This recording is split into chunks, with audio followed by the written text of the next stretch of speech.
Yo, what's up, guys? It is your boy Be the King 27. We've got Josh here. We've also got our special guest, Drade27, who we will also be calling Travis here and there. How's it going, guys? You guys doing all right this Sunday? I need Yeah, some more doing great. enthusiasm, Brian. Okay. You I... didn't like that? That was natural. no, I'm That was joking. I'm natural. joking. I'm joking. That was great. We got Travis here or Yep. Drade. We got Be Hmm. the King 27, and we're here for another POS podcast. Yes, sir. How are you So, boys here's your doing, bro? Happy to be here. likewise, likewise. So, Drade, tell the people a little bit about yourself. Yeah. So I am 31, married, two kids, and yeah. Basically grew up in Northern California, born and raised, and then around age 20, joined the military, joined the U.S. Navy, and then here I am all these years later. So I've bounced around the world a few times, and now I'm currently down back in California. Recently moved from Tennessee, and yeah, just been moving around these last decade or so for work, and in my pastime, obviously, I game, and Yes, that is sir. how we have come to know each other here. Yes, sir. Yeah. So yes. I was gonna So, ask, bro. That was that was gonna be one of my questions. I was talking to Brian about it beforehand. I was like, "Do you think living in California is a choice for him?" Because I'm not gonna lie, I'm not talking trash about your state now. But he always does. That's right. I feel like every so often. He hates anything that's not Jersey. listen, He No. Jersey's gives the me best crap for state. being in North Carolina, and then sometimes the California birth will come up, and then he trashes California. Right, right. I'm just saying Um, it's not in my top 5 list of states to live in. right, You know? right. Being born and raised here, I feel like you have like a different opinion about it. Like, especially like because I moved from home when I was 20, so that's like the first time I left like my hometown, right? Yeah. So, I got sent out to Chicago. That's where Navy boot camp is in the middle of winter. It was terrible. I showed up Okay. with like cargo shorts and like a light jacket on, right? Because I am coming from California, Yeah. and there's like 3 feet of snow on the ground, and it's like minus 20 that day, wind howling, the whole, Yeah. windy city vibes. Yeah. And so, um, but besides really before that, my time outside of just even California was really limited. I had been fortunate enough, like when I was in high school, I did some like events for like local states like Nevada, Arizona, Oregon. So I really hadn't done a lot of traveling until I joined the military. So my perception of like California was like kind of like almost all right? Yeah. And Exactly. everything is relative to your reality of your experiences. So it's hard to like be like, oh yeah, California is amazing. But since I have lived outside the state, I would say living in California was not our first choice to come back again. Um, I was assigned to come back here. So, but on the flip side, one of the good things about being back is that we are closer to our friends and family that both me and my wife have had, who are still, reside. Most of our families reside still in the state. So that is like a blessing in the sense we get to see them more often. But yeah, coming back, it's a lot different than when I left. It's a lot more expensive. There's a lot of Yeah. things going on in the world that we all know about that happened over the last couple of years. So there was a lot of rules, and people had opinions about that. So it's a very Yeah. volatile state, I would say, this last 5 or 6 years. So, but yeah, we were living in Memphis from 2018 to 2021, which is when I met you guys, and we loved it. We loved being out Mhm. there. We loved the small community, simpler, slower pace lifestyle. Really helped our family, and we actually tried to go to North Carolina. That was our first choice after our time in Good Tennessee man. was up, and just the way of the world, it pushed us back here. So we're here until a couple more years, and then we'll look at you know on our way again. Don't go to North Carolina. Don't go to North Carolina. Don't go to I've, North I've, Carolina. I've only heard bad things about North Carolina. I heard hooligans live there. Don't go there. I feel like North Carolina is like one of those like rare protected pieces of like the country. Like when I say Right. that, like it's slow, but we're still keeping up with like technology. You've got like IBM, or I guess they're Lenovo now. They're out here. Right. Like we have a lot of great things going as far as staying modern, but like it's still like a slower pace. And like even if you go from like one city in Raleigh to like another, there's always a smaller town you can go to and feel comfortable and just enjoy things, and the politics don't matter. These other things don't matter. It's just community. You just be nice to people. They're nice to you. You have a good time. I feel like everywhere else you're like supposed to have an opinion. Like you don't have to worry about that here. Yeah. My troubles are little. Yeah, my experience in like the Midwest and the South, it felt like a lot about like that. Just like smaller communities, people wave when you drive by. They'll ask you how you're doing. If you were broken down on the side of the road, they'll stop, see if you need help, that type of Mhm. stuff. You don't really see that quite as often out west. You know, I recently saw like an interesting TikTok that one of my good friends who I've known most of my life sent me. We're like in a thread together, and in the video they were like explaining the difference between like because Colorado has had seen a population increase over the last decade. And I Wonder actually why. had some time in Colorado. Right, exactly. I had some time in Colorado as well, so I got to see it happen in real time. Like when I had moved there, the house that we were living in, which was pretty decent sized ranch style house, it was running around like 1400, which was reasonable. And then by the time I left, everything was over 2 grand for that equal Jeez. in the same neighborhood, like on left and right of me. Ridiculous. So it had like skyrocketed in just like 18 months. But he had sent me he had sent me a video of this TikTok, and it was people in Colorado complaining about traffic because over the last 10 years it's like really increased. And they did a breakdown of just the county of LA, and it was some absurd number. It was like 10 to 15 million people live in just that county, Oh my and it's god. like the Jeez. I size can't do of that. it's like it's really not that big when you put it on the map compared to all these other states. And it had more people in that county than like 38 states. Oh my god. So people complaining about traffic, that were like, oh, it's getting as bad as LA traffic. That's a Well, little different. That's a little yeah. different, and that again is about perspective, and that's how compact it is over here. And one of the first things I noticed when I had moved to Memphis was sitting in traffic. It just rarely didn't happen unless there was like obviously like a terrible accident or something, or weather for some reason slowed you down. But I Mhm. noticed my daily stress levels were way less Yeah. driving around in Tennessee than in Cal. And you don't even realize it because it's just normal day of life, right? You have to go to work, you have to pick up the kids from school, right? And so like just being away, you're just like you got all this time all of a sudden. Hey, I'm Yeah. not in an hour of traffic that I'm supposed to be in. I get that Yeah. back. I can wake up 30 minutes later. I can spend 30 minutes more with my kids in the morning, whatever. um yeah, we definitely miss that that Oh, I aspect bet. of it. It's crazy. It Yeah. is game changing. They say that like people tend to be more stressed out the longer their car ride is, like to and from work, I guess, because like if you have a bad day and you're not coping in the car and you're just sitting on that hanger, like you go home and take Right, that with you. Where if you've got a shorter trip, it's like, oh, okay, I'm already home now. right, Yeah. exactly. No, I could definitely see it. I definitely did not miss that while I was Yeah, out there. I took full advantage of that. I drove like a total of like 8 miles a day. that's not bad. Yeah, That's that's not bad not at all. bad at all. Yeah, You, It's yeah, not bad at you all. know what's crazy? Like when you said that, like you saw the growth or whatever. It's almost like we're a part of the problem when that happens. Like if you move to somewhere because you're like, oh, it's a small town, and then right, everybody else does that, and then you're like, right. man, why are there so many people here? And it's like you've ruined it. Yeah, Like Yeah. it's I hard to. complain about out here, like our traffic. It Right. can get a little congested, and it's like I'm also Yeah. part of the problem because I moved here. Yeah. Honestly, I feel like those big travel type states, especially like states like New York. I'm not repping for New Jersey, but I'm saying states Mhm. like New Jersey that can get to New York City easy. It does get really congested during like the holidays, Thanksgiving, especially during Christmas. Like Mhm. around JFK, the airport.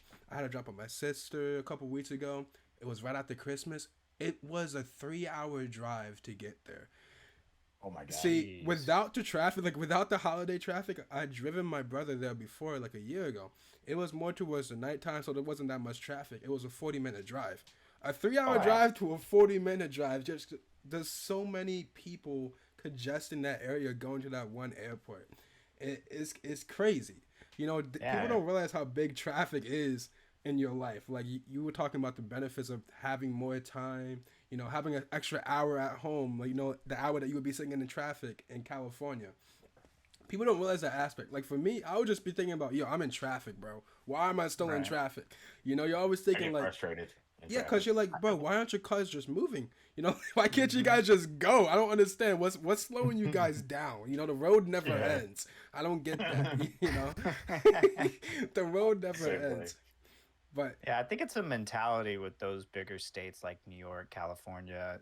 You could say like even some parts of Texas, Florida, is like it's like a grind, yeah, right? Like and you feel like that grind attached to you because there's 30 other million people trying to do the same thing. They're trying to make money. They're trying to get their kids into a good college. They're trying to do this, that, you know, get a promotion, whatever. And you feel that like compounding like in something as simple as traffic, right? Yeah. I'm trying to get to work on time so I can get that promotion, so I can get that raise, so I can buy my wife this, you know. And you're always in like this competition, and that's why everyone, especially like in New York or like LA, is like so laser focused. Like they could walk by you and something horrible is happening to you and they didn't even blink an eye. yeah, Like it didn't happen for them, Yeah. right? You know, Crazy. and Crazy to think about. legitimately they didn't see it because they're so laser focused. Whereas like when you move to a place like where I did in Tennessee, it's like very calm, not a whole lot going on, you know, and people will go out of their way to be like, hey, we saw you moved in down the street. Here's everything that you might need to know, or this or that. In California, it's like, who the heck is this guy? Like, why is he here? Yeah. Is he yeah, trying to is he up to no good? Is he trying to take what I have? It's like a famine mentality, you know? Oof. That's a yeah. good way to put it. I just feel like Yeah. in city, because there's so many more people, like you were saying. Like perfect example, like you were saying, is traffic. You don't realize how many people are on the road until you are in traffic. You're like, dang, there's really this many cars on the road right Yeah. now. How does that make sense? But that's usually the amount of cars that are on the road at that time. I Right. think in cities you're taught to just not pay attention. Not pay attention. You're supposed to pay attention, but to not give attention to things around you. You're taught to just Right. be Yeah. laser focused, keep walking. Doesn't matter if someone comes up to you, someone talks to you. Do not interact with people because there's just so many different type of peoples in cities, and most of the time it could get you hurt or in a dangerous Mhm. situation. But like when you're in that more open community where people talk to each other, where the whole town is kind of like a family, I feel like that could be a great environment. It's interesting to me that you were saying like Memphis, because I've never thought of Memphis, or I never explored it, I never been there, but I never thought of Memphis as being like a place that I would move to. Like, I'll give credit to North Carolina. This is the only time you guys are gonna get me to say this on camera. I have thoughts like, yo, if I ever grew up, I probably would move to North Carolina. It seems like a nice place. I was like, yo, it seems like a nice place. Got some nice houses, good pricing for houses. I'll probably move there. Only Right. time you're gonna get me to Eat say food that on the here camera. regularly Yeah, and not starve and be Yeah. famined. Yeah, I've been to both North Carolina and Tennessee, and there's a lot of similarities in the two. And what I noticed is like the cool thing of a city like Rawlins or a city like Memphis or maybe not Nashville because Nashville's pretty popping right now because hmm of music and tech and all that other stuff. But um, cities like those that are like of a good size have like a spread out suburbs. So it's like you can get that small town feel, but then easily, like within 20 minutes, hit the city.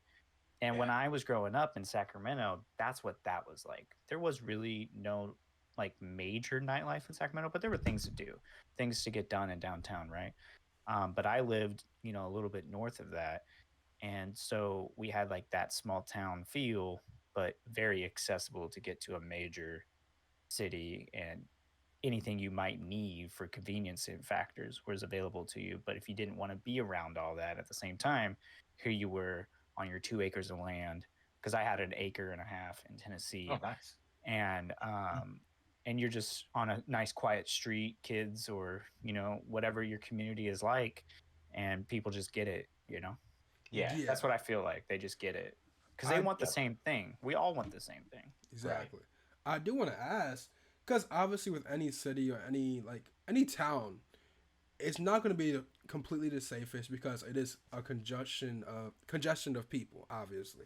But like, how safe is that type of town, like Memphis, or even the place you're living at now? Can you go out at night, like by yourself, and feel safe? Like, Because I lived a little north of Memphis. I can't really speak to it, but I knew a lot of people that had felt nightlife. I mean, every major city has an area that yeah, is riddled with poverty, which then makes it crime ridden and everything else. We can go on that for like days. But I mean, even in like growing up as a kid, like I grew up in a middle class area, not a lot of people were yeah, making money because just 2 blocks over was people making, hitting the food stamps, having to use state funded programs to get by. Um, so, but to me, that was like you are where you come from kind of deal. So I had plenty of friends who went to the same school for me that were just different levels. And, but you didn't feel like danger back then. The only place that we were told, like even as children, like growing up, was like South Sac was like known to be like where a lot of like violent crimes happened, right? yeah, Up north was more like just like petty crimes, like theft, Yeah. drug issues, um, things of that nature, like B&E. So you would hear and see those types of things because no city is perfect because every city is going to have somebody that is not potentially having the best outcome going on. So I think it's just using your brain if you come from an area that you're not naive. Like if like so for instance, is a good example.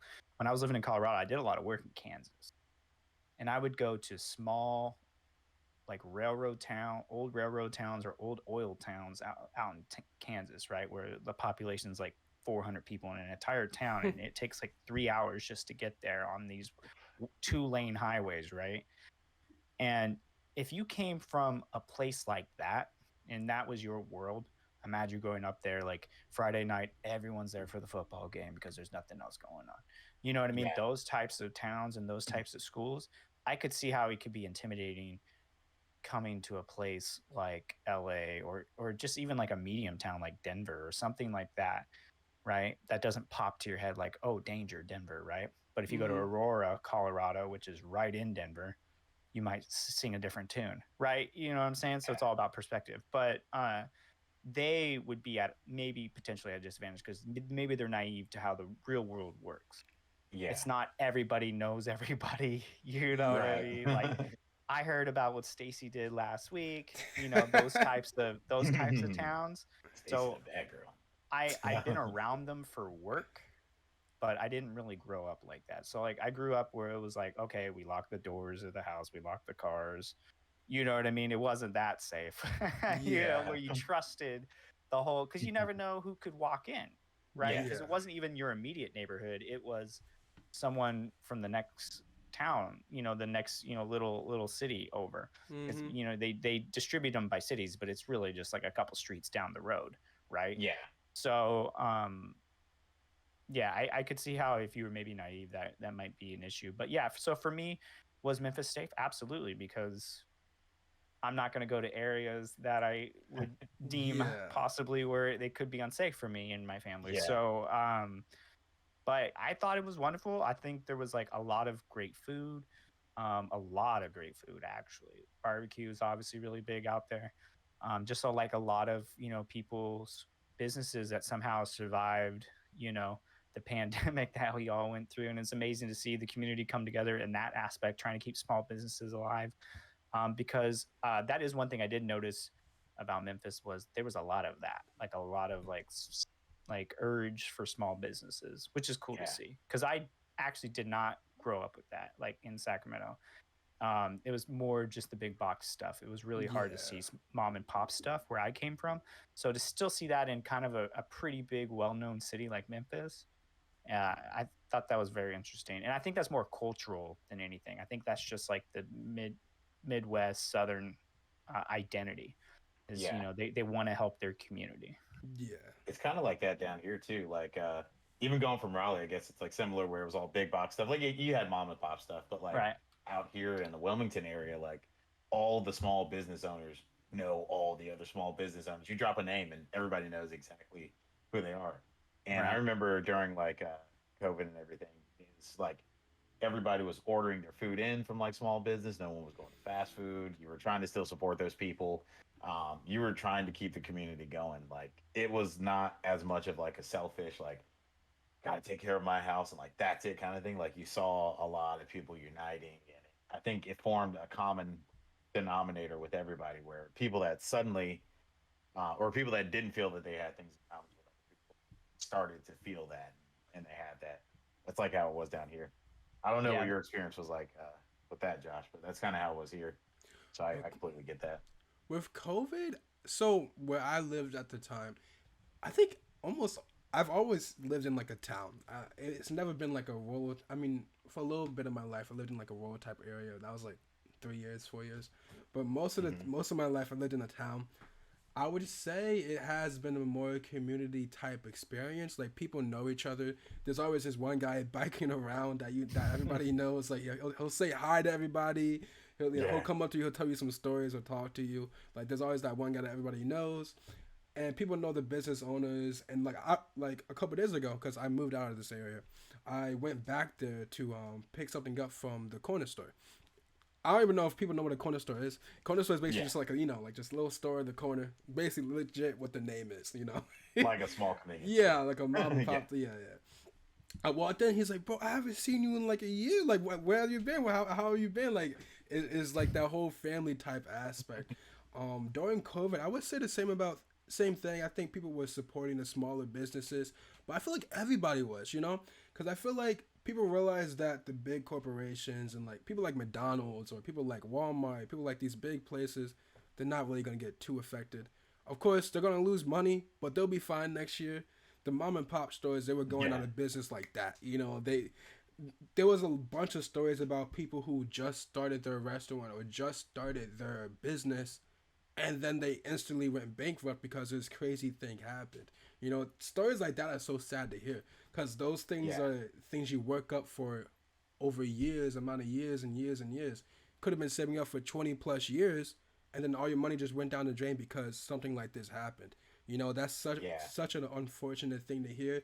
I think everybody feels with that and like has empathy with that. At least a normal person does, and they try to support that cause.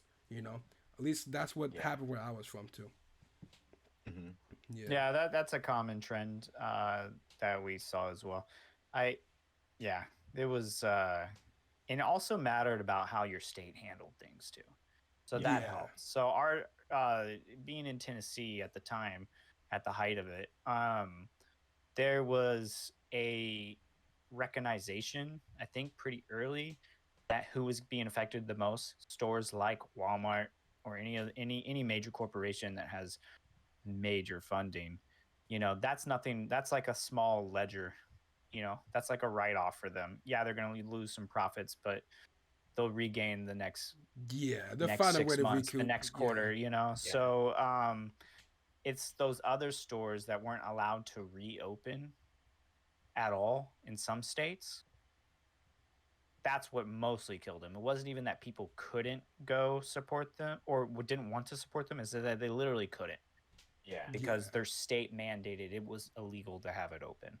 That's sad. That's sad. And then the people, I mean, if you had bad enough luck that you had just started a restaurant in the middle of that, right before that happening, I mean, that's got to be a message from God. So because that's terrible. Because you don't even have the community. You don't even have the community to help you at that point because they don't even know who you are. Yeah. Right. Like you're just established. So it's like, that's terrible. It's Did crazy this happen how with you guys? Oh, go ahead. No, you go ahead. I was gonna ask, like, I know in North Carolina, COVID created a shortage of workers.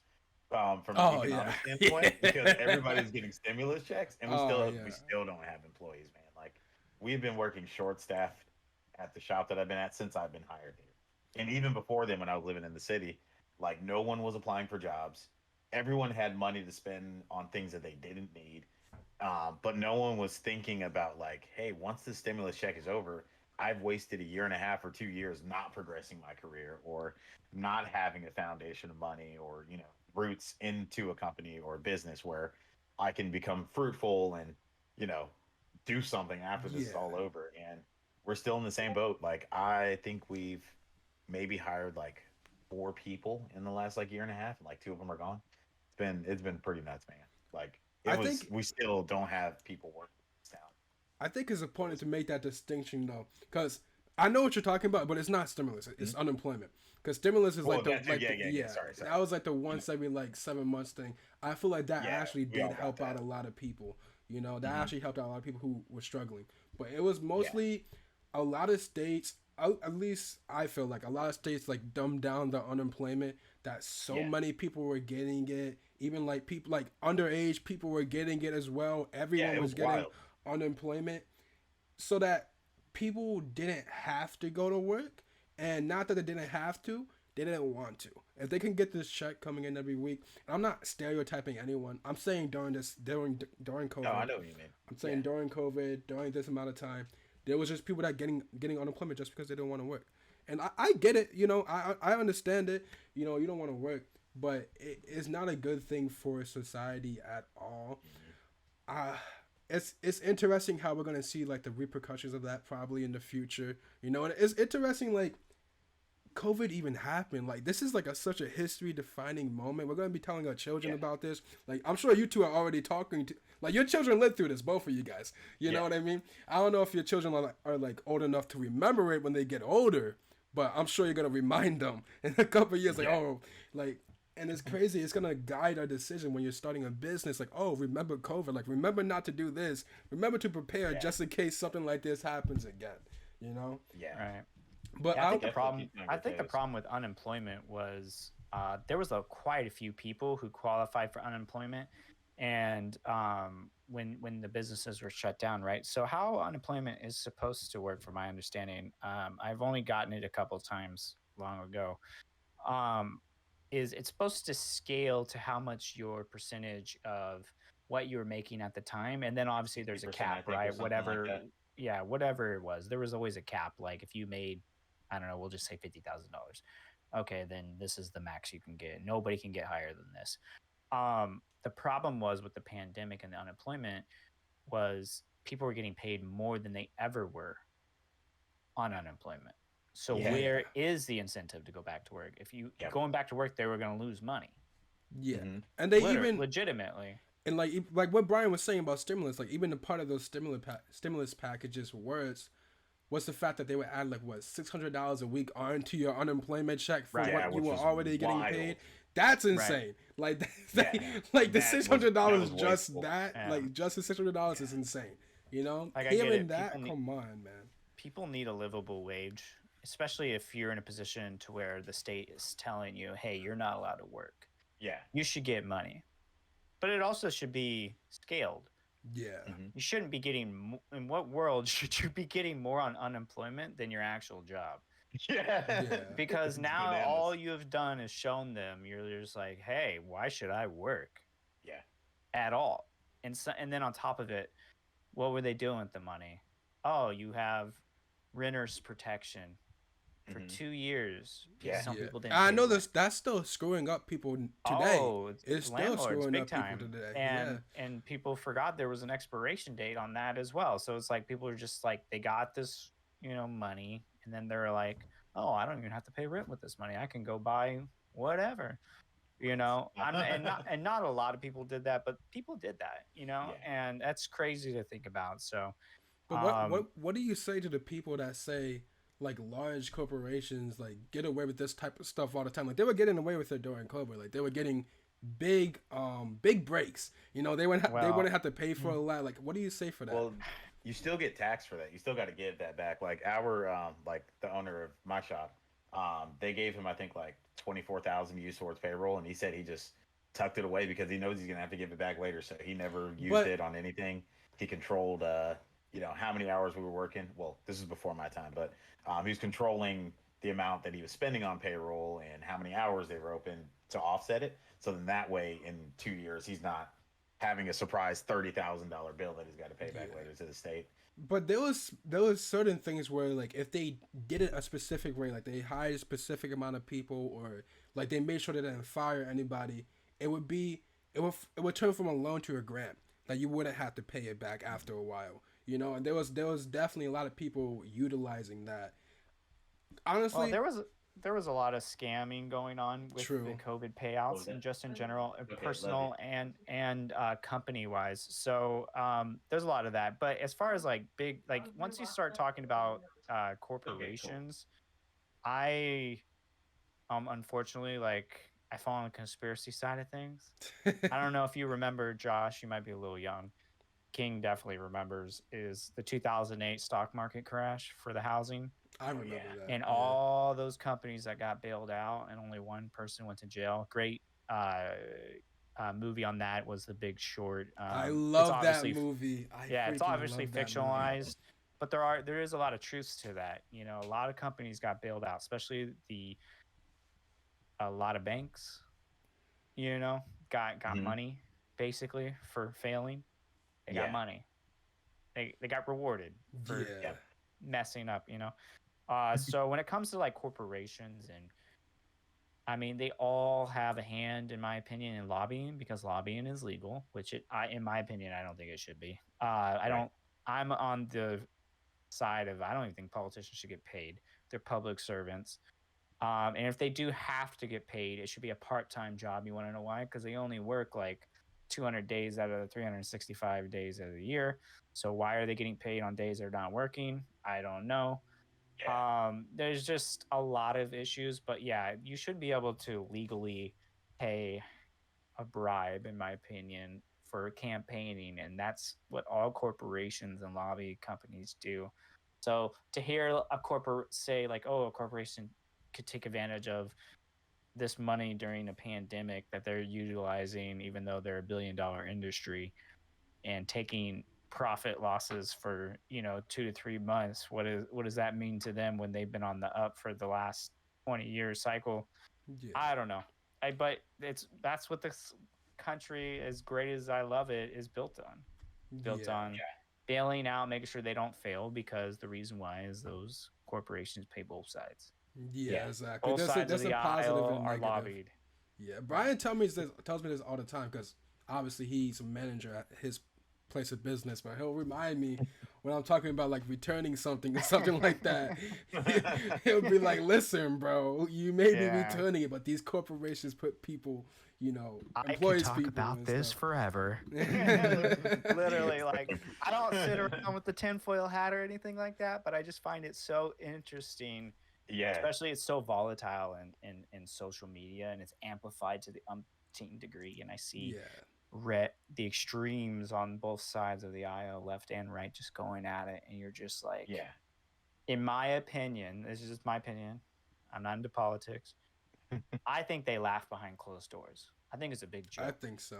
Yeah. I don't think it's like, oh, she's Democrat, I'm a Republican, like we have different values. I think it's like at the hot, like the careerists. I'm sure there are plenty of politicians that have gotten into it and they're just like, I really want to help my community. I really want to help represent these people. One of the people that comes to mind is like Tulsi Gabbard. She was the governor of Hawaii at one point. And excuse me, not the governor. She was a congresswoman from Hawaii, and she was a veteran. And people like that seem genuine when you listen to their conversations. When you've been in politics and you're around age 75, 80, and that's been your job since you were about late 20s, early 30s, I question your motives at that point. How in touch with reality and the community are you that you represent? There should be term limits. It's like someone like Bernie Sanders, right? He has like a lot of radical ideas for people, and he seems to really connect with college campuses and things of that nature, and he has really socialistic ideas, which are great. Outside of him, all of those people that are around his age, because he's in his late 70s, right? Well, he might even be 80 by now. I don't know. He probably is, yeah. All the people around his age are just so out of touch with the community and the personnel that they represent, and you could just see it because they come from a different era. Imagine growing up in the 50s and 60s, and then you're telling us that people born in the 60s, 70s, 80s, and 90s, 2000s, what they want out of life, what their world is like. Imagine growing pre-internet, post-internet, and then even further than that, imagine growing like pre-color television. Right? Yeah. Was the new way. Yeah. In that terms. And they're in charge of You're watching the monsters in black they're and white. representing us, and they have our best interests at heart. So like that's just kind of where I stand on politics and just general. Honestly, I think there should be age limits. No, not even age limit. It doesn't need to be an age cap. It needs to be a term limit. You should not be able to do any position more than 2 times, in my opinion. If the president can't run more than 2 times, why can't all these other ones? Yep. Yeah. I think that if you want to get back in office, like let's say you've won 2 times, you mandatory cannot go back in or put your name in the poll. But let's say if 4 years after that, maybe you can go back in. I think that's technically like the rule for presidency, but nobody ever does. No, it's not. It's not anymore? It is not the rule. So the only president to do more than 2 terms was FDR, and he was elected 3 consecutive terms. And then they made an amendment to where that was no longer allowed. Okay. Yeah. Alrighty. Yeah. I think I'm the same way with you. I talk about this all the time at work. It's like, and like you said, if you're 80 years old and you've been in office for 50 years, like you don't know what's going on in normal life anymore because your life is no longer normal. Your life is controlled. You spend your entire time deciding decisions for people when you don't understand what it is they need. You don't understand the pulse of your community because all you know is like, I'm told to be here at this time. I'm going to fight for these things that I'm going to fight for, and that's it. Honestly, I think it depends, though. You know what I mean? I feel like it depends on the role. Because, obviously, I don't think the president should be more than 2 terms. But I think there is some roles that just doesn't have the amount of people applying for that type of job, for there to always be a constant switch of people. At the local level, like if you're talking about state politics, I'm okay with right. So things like mayor, right, or like your board, your local city council or whatever, that type of stuff. But that's where everything starts at, though. That's what people don't really realize. Right. That's where it starts at. No, that's you're the right. biggest part of it. You're right. It does have an impact, right? Especially like if you're doing like local policies, like so. What is your local like city board and mayor, like what are they really in charge of? Things like zoning, right? Things about like how housing can be built. I was watching a video the other day about Huntington Beach, right? They were going through this whole like little debate on basically the state mandated, hey, based off of your schematics of your city, we've had multiple inspectors come out. You need to prove a plan that could put 130,000 homes in your city, right? So Huntington Beach doesn't like that. You want to know why they don't like it? The people in charge, I should say, don't like that. You want to know why? Because if they add 130,000 homes into their area, they're afraid of 1, losing space that they have that's available. 2, they're afraid of devaluing the cost of their property because, again, famine mentality, right? More more people to homes. That's what they want. They want less homes. And that is why Venice Beach is the way it is. That's why a lot of these California coastal towns that you see in movies and about, and they have multi-million-dollar properties on this little tiny house, and you're like, how is this $2 million? You look at it, it's like 50-year-old house, and you're just like, what is going on? Like, where's the sanity? And the sanity is the housing in the local areas did that on purpose. They cut off people allowing them to build, right? They wanted to keep it like that. And you could say it was racially motivated from like, times in the 60s and the 70s, or I'm sure that played a heavy role, but also just money. Yeah. They knew that their value was by scarcity, just in general. they somehow knew that. And because of that, we have this massive problem in California where there's just not enough houses to people because every city doesn't want to build. They're trying to fight the state mandates, right? And that's just Yeah. one small example of what one little city council can do. They could stop Yeah. 130,000 homes being built. Yeah, Yeah, it's that's kind of big. crazy to think That's about. big. Right. It's Honest, kind of like the opposite here. Like building homes is just a thing in North Carolina. You just build, build, Right. build, because everybody moves here. But it's kind of wild to think about. Like it's like that in California, where they're like putting out their shield, like keeping people out because they want to protect it. Which I get to a certain extent. Like we all want to be somewhere quiet. We want to kind of control the community that we have around you. But if you've got a problem, man, you're socially responsible to like try to make things better for the people around you because Yeah. we're all Right. humans. You know. And the state is doing that to every, like Huntington Beach. I'm just using it because I saw the video, them as example. I have nothing against them individually, but it's just most of like the quote unquote desirable places to live. That's their MO. That's what they like to do. Scarcity, keep legacy around, like legacy areas, Yeah, so that way tradition. we can profit. This has been in my family now for 3 generations. It's worth $5 million. It's an old shitty house, but it's on a plot of land that somebody wants. yeah. To say you can have a beach view, to say that I can walk 5 minutes and I'm there. Yeah. Yeah.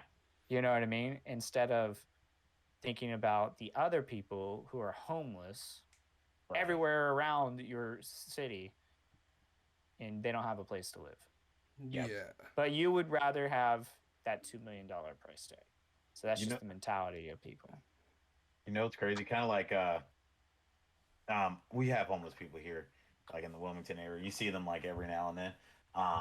But it kind of made me think about like what you're saying, like not taking care of the homeless and protecting your area. Like I didn't even know that like in certain parts of our town that we had homeless people because I just wasn't going there because I was living my life just concerned about myself and my family. And I discovered that like all of downtown Wilmington is just like littered with homeless people, and there's like nothing being done about it. Like there's no low income houses being built in our area. It's all just like to get people from the outside to come in, but we're not doing anything about the people that are like inside of Well, our area. California has 1/3 of the United States is homelessness. Which is wild. Jeez. One is wild. third. 1/3. That's insane. I The think entire state. what's most And Los Angeles interesting has, to like, me though. Probably the most. majority. The, Yeah. the most. It's unbelievable. It's unbelievable. So when I was growing up in Sacramento, we had we had homeless people in downtown. Mhm. Everybody knew. You knew exactly where it was at. The last time I went home and visited, over the years, I should say, as I went home to visit my family, you could see the homelessness like creep out from just that smaller area, right? And then this last time that I went, it was so far up, I couldn't even believe it. Like just plumped in on the side of, we have this one of these major roads through Sacramento called Walt Avenue, just all the way up the road. Like, and this road is like 20 miles long or something like that. It's one of the major ones that wrap through the whole city. And it was just unbelievable. I couldn't believe it. I was just like, they're just chilling on the side of the road now. Yeah. Like just like right there on a on an 8-lane road. Yeah. And it was just I couldn't believe it that they made it that far up. Like the homelessness was that far spread out. There's so much everywhere you look. And LA, that's like, I mean, it's a city. And it's just, it's insane that it's gotten to this point. Like I think it's so bad that I don't even know how you could fix it. Because you're talking about hundreds of thousands of people. And that's not an exaggeration.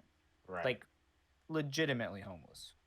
Yeah. Mhm. What's insane to me, honestly, is that in a lot of these cities, because I feel like for me, my personal opinion, there's always homelessness anywhere you go. Whether it be a small town, whether it be like a big town, always homelessness. But when it comes to these big cities and it gets to the point where you can't really contain it, they kind of just stop doing anything about it. And what they'll start doing is not like they'll still feed them and like they'll offer their support and stuff like that. But what they'll start doing, they'll start installing I think they call it anti-homelessness architecture. Like you'll see those seats, like I don't know if you've seen it recently, like not the spiked ones, but like the seats, it'll be a bench, but there'll be a pole in the middle to separate the two seats.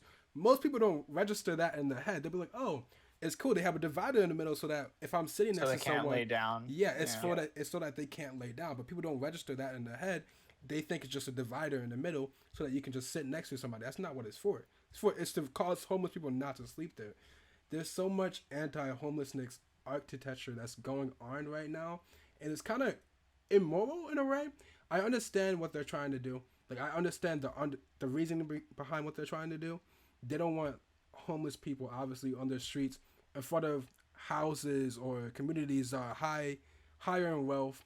They don't want that bringing down their wealth or bringing down their value. Obviously, It's not even just like being outside residential areas. It's more or less being outside of businesses. So true. that was a Yeah. big problem in LA with the homeless people. Is like there used to be businesses there, like thriving businesses, and then people wouldn't want to go to your business because they have to navigate through like a whole homeless, you know, city essentially, and people like human waste everywhere, and it's just people don't want to deal with that. Like they're just like, oh, I'll go somewhere else. Like I really like the coats here, but not enough to get Hep A, you know. So I'm out of here. Yeah. But that's really the big scare. Is nobody wants the potential of a homeless person being in your neighborhood with the potential of maybe stealing or heaven forbid a violent crime happening because they're desperate or whatever. But really it's like it impacts your businesses heavily because people will be less likely because people don't like confrontation just in general, right? Yeah. So they don't want to even walk by those people. And if like you see them camping outside, for instance, like when I go to the store right out in San Diego, I'm used to it because San Diego really isn't, it's not it because San Diego does have a massive like beach population. It's not like super intrusive, but yeah, like every time I need to go to the store, like in the little downtown area. I mean, I'm gonna find like 5 or 6 homeless people just chilling, Mm-hmm. and you're able to just be like, the way I look at it is one in California to me, especially in San Diego, if you're homeless, it's like, okay, like, is this like a vacation? Like, I know, obviously not. Like, I say it ironically, but I used to live in Colorado, and I see a guy out there, right, not too far from my turnout from where I live. It's like -25 outside. Yeah. Dude's out there with a sign asking for money. Mm-hmm. You're in San Diego. It's 75 degrees outside. It's January. You know what I mean? Right. Like, yeah, it's a different. It's all about like perceptions. I'm not saying one is less than the other, but like I am when it comes to that. Like, so like I always used to give that guy money or like buy him a hot meal or something, because I'm just like, man, this guy's out here. Like, people could die in that type of temperature. Whereas, on the other side, it's like you're more likely to see like a lot of drug issues, obviously mental health issues as well, with anyone with homeless. But like in California, it's like there's like a fine line of like, is it mental health drug issues, or is it I made some bad decisions in my life and I got myself stuck here, now I'm unmotivated, and now I'm just addicted to drugs, and there is no real mental health issue. Like, you never really know. But honestly, it doesn't do you seem think to bother that they me shouldn't be given a second chance or something like that? No, people definitely should be given a second chance. It's how do you help someone who doesn't want to help themselves? I don't know how. Honestly, I think it's just a slippery slope, because it's like you were saying, someone they'll go bankrupt, or they may lose out on their dream or spend all their money on their dream. That's so rare. I think they actually did a poll on that, and it was like less than like 5% of all the homeless people in America. That was the issue. It was more mental health or drug addiction was way high.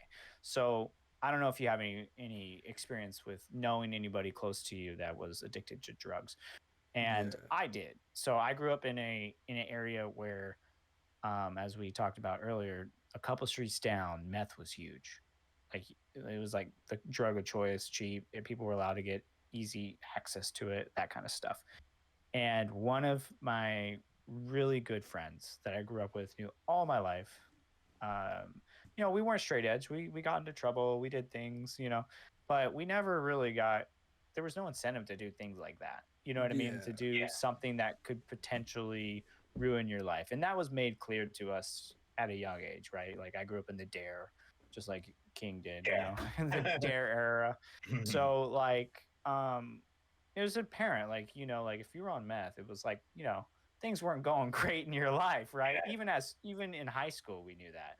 So to see people you know and you grew up with become highly addicted to things like that, and then you try, because you care about them, you try to help them, you try to, you know, get help for them professionally and put them on the right track, and then it just becomes a point where you can't keep bringing the horse to the trough, Mm-hmm. right, and shoving their Yeah. head under the water, like drink, drink, drink, drink, drink, you know. People have to want to help themselves.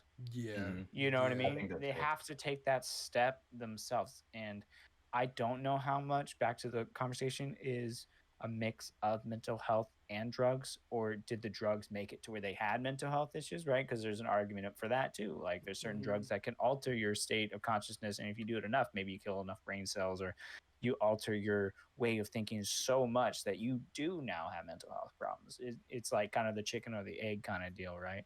Yeah. So, and then there's just people who are just prone to mental health issues, and then the drugs amplify it. People like schizophrenia, that have schizophrenia, or just have major, major mental health issues, and the drugs make it tenfold.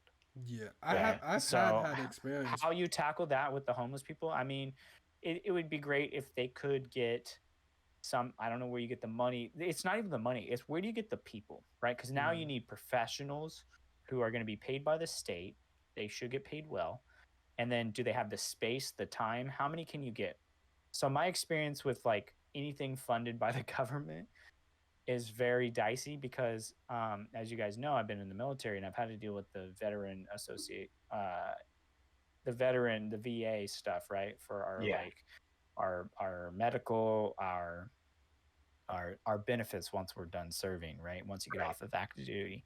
And what I will say, when you're dealing with so many veterans, because I think there's somewhere in the neighborhood of 1 to 2 million veterans alive currently who receive benefits and have to like go to things like the VA hospital and stuff like that and utilize that because they don't have any other insurance.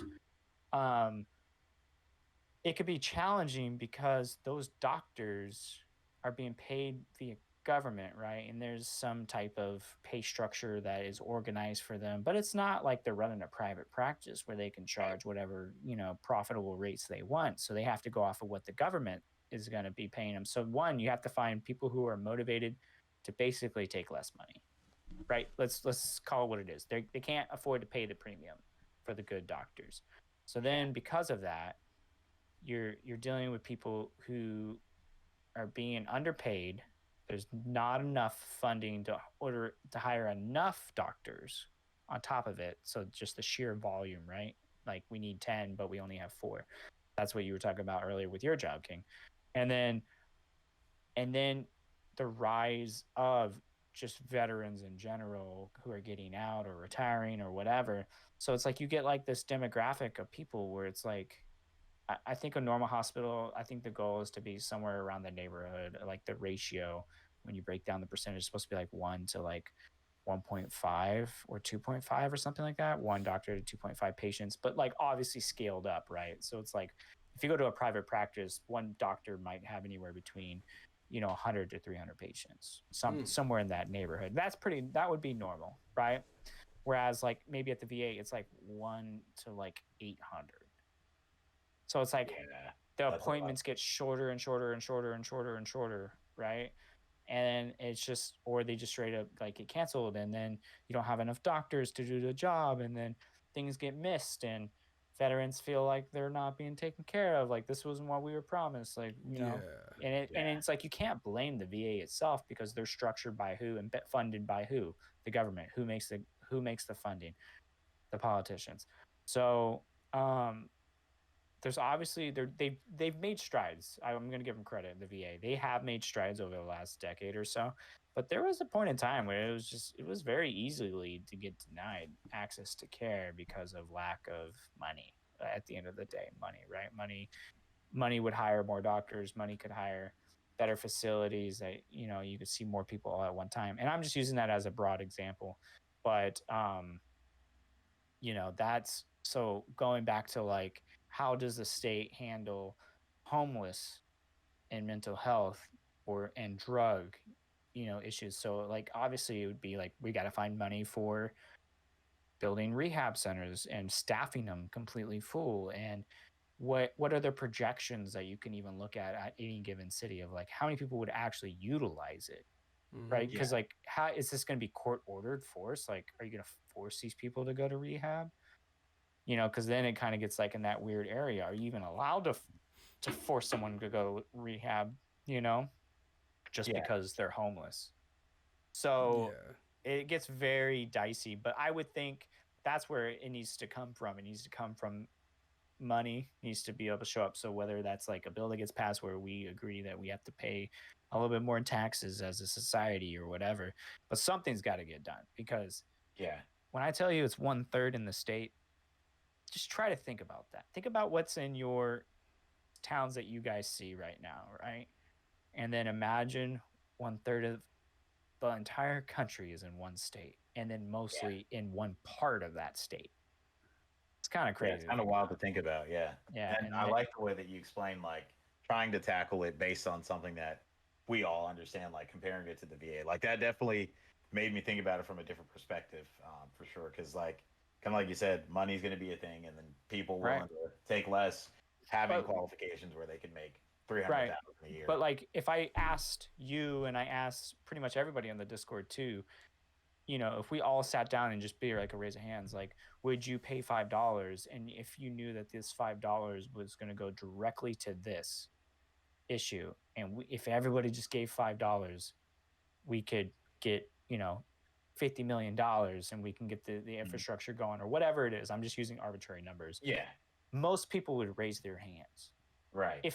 But only under the stipulation, if I know for a fact this $5 goes to exactly what we're talking about, not through this bureaucratic breakdown and then like 90 cents makes it there. Yeah. You know what I mean? So like, if we all knew that money was going directly to that, and it would, for a fact, they had a great plan together, and this is what it's going to cost, I think most reasonable people would be like, yeah, let's do it. Yeah, definitely. Yeah. I do think when it comes to that, I think you're right most of the time. I do know people that are like, yo, like when it comes to getting paid in the paycheck, there'll be money taken out for like unemployment and stuff like that. But they'll be like, yo, I'm not getting unemployment. Why should I pay for that? There are a good amount of people who would say that. They'll say the same thing about like, those are the people that never get anywhere in life because they're so concerned about themselves. I don't think it's about necessarily that they get anywhere in life. I don't think those people have personal experiences. So never having to utilize unemployment, right? Yeah. So unemployment's like the lowest scale of, like, in my opinion, of a program, a government program, right? Mm-hmm. Yeah. That's helped you out. And it's just like, hey, like, I lost my job. Like, my job couldn't afford to keep me anymore, or whatever it is. Here's this 12 months to get me back on, make sure I don't drop out from behind, right? Mm-hmm. Yeah. Where it gets dicey is things like, welfare, things of those types of programs. And I think people like who you just described, they reference that more than anything. It's because they haven't had to utilize a program like unemployment or welfare or something like that. They're like, oh, my life would never get that bad where I have to use these, social programs that, all of us tax dollars have to pay for, right? But what I will say is, I think social programs need to exist, like Social Security, even though I am very fearful that when I am old enough to get Social Security, there will be none available. But there is a whole big problem with that. There's a lot of articles written about that. That's the problem with government-funded programs, is because it's ran by governmental people, and then people do have interesting sometimes gains on what they had to do, improper spending. It's a whole thing. But I still think that those programs need to exist because, like, people do need that. Like, a single mom needs this money to be able to feed her kids, like, to get those food stamps or whatever it is. So, like, I think we definitely need them. And what I don't like is, like, the straight up tax to go to work. Mm. So my state has income tax, right? Yeah. Yeah, same. I think And that's so it's stupid. like that to me. I'm one of those hardliners where I'm like, that doesn't make any sense because you're taxing my ability to go to work, and then you're saying, hey, I'm going to tax you when you buy stuff too. So I'm getting taxed twice on that dollar. You know what I mean? When you look at it from that perspective, to me, that's crazy. I think that should be illegal. I don't see how you should be able to get state income tax. Like, because when I think of state income tax, my first thought is like, okay, well, where's that money going? Yeah. Because my roads don't seem really that good. I Mhm. don't know how good these schools, these public schools are, Yeah. like these lunches, like, that my kids are eating. Like, I don't see where the money goes. The Yeah. homeless problem is as big as it's ever been. So you can't use that, right? California has set aside millions and millions of dollars every year for homelessness, and it gets worse, not better. So it's Yeah. like, yeah, that's one I don't like. But as far as like the other programs, like people like that, it's almost always someone who hasn't had to use it. Almost always. Yeah, I And if find they had an experience with it, I think they're tuned to be different. Now, if you were witnessing someone abuse a social program, yeah, that's also an issue, and we do know that Yeah. happens. But I would say majority of people don't abuse programs, Yeah. yeah. and they are needed for people. I find that the people who are the most, like you were saying, people who are the most well off, who haven't had to use it, or just people who never have to worry about that happening, or just don't imagining it happening because they have connections. Maybe their dad has a really good job. Right. Maybe they know that when they grow up, even if they fail at something, their family has enough money to pull them back up. He can stay with his parents. It's always those types of people that would be like, yo, these people, why do they need the money for? Like they should just get up and work. What are they doing? I hate that Yeah, argument that's so right. much. It's such a stupid. Why aren't you working? Just get up and work. Yeah. Come on. Yeah, and those bro. are people who, yeah, exactly. Either they haven't had hard times, or when their hard times occurred, it was maybe a different time. Yeah. And So the you same see thing that with a happened. lot of older generation, like, oh, like, I paid off my student loans, or whatever. When Like it was that's a big, 39 that's cents. a big one, right? Exactly. That's a big one that everyone says, like, in recent, it's like, well, I paid off my student loan. Well, yeah, but you have to account for inflation. Like if you took out loans in the 90s for student That's a good loans, way to. you know what I mean? Like how Yeah. much did it cost you to go to Brown? Let's just be generous. Let's say a 4-year degree at a highly distinguishable school in the 90s costs $50,000. There's a lot of schools that's 1 year. Yeah. Mm, That was Yeah, 50 school grand to is get your crazy nowadays. degree. 50 grand is easy to pay off. No, I shouldn't say easy. It's easier to be able to manage just even in your head, because that's like a car payment. Yeah, pretty much. Most people have car payments, or a lot of people have car payments, right? Or they've had one before, mhm. right? Oh, I have a decent car, 50, 40, 30,000, 50,000 potentially car. Not a lot of people right now have a mortgage, right? Where they're on the hook for a $200,000 loan for a house, right? Not a lot of people have that. Well, that's what a lot of student loans are right now. You want to be a Yeah. doctor? You're looking at $250,000, easy, Yeah. minimum. Lawyer, same thing, right? If you don't come from an affluent family, or you didn't get grants, or you didn't get a scholarship or something like that, you're just footing the bill. You're just someone who did good. You got good enough to get into school, but you didn't have a way to pay for it. So are you gonna give up this opportunity because you want to be XYZ, and this is how you get to there? Mhm. And you want, that was a pride thing. You applied, you got in, that was your dream. Of course you're gonna take out a loan. And then here's this loan that you can't default on ever. You die, and your family is still responsible for it. Yeah. Right? You could be 90 years old still paying that thing off. Yeah. And they'll take it out of your Social Security check. Yeah. That's the one non-default loan ever. Yeah. Yeah. That loan's insane. Like you see people say it all the time. Like there's no other loan that they'll give not most of the time people aren't even like 18. They'll be like 17, and their parents will like sign off on it.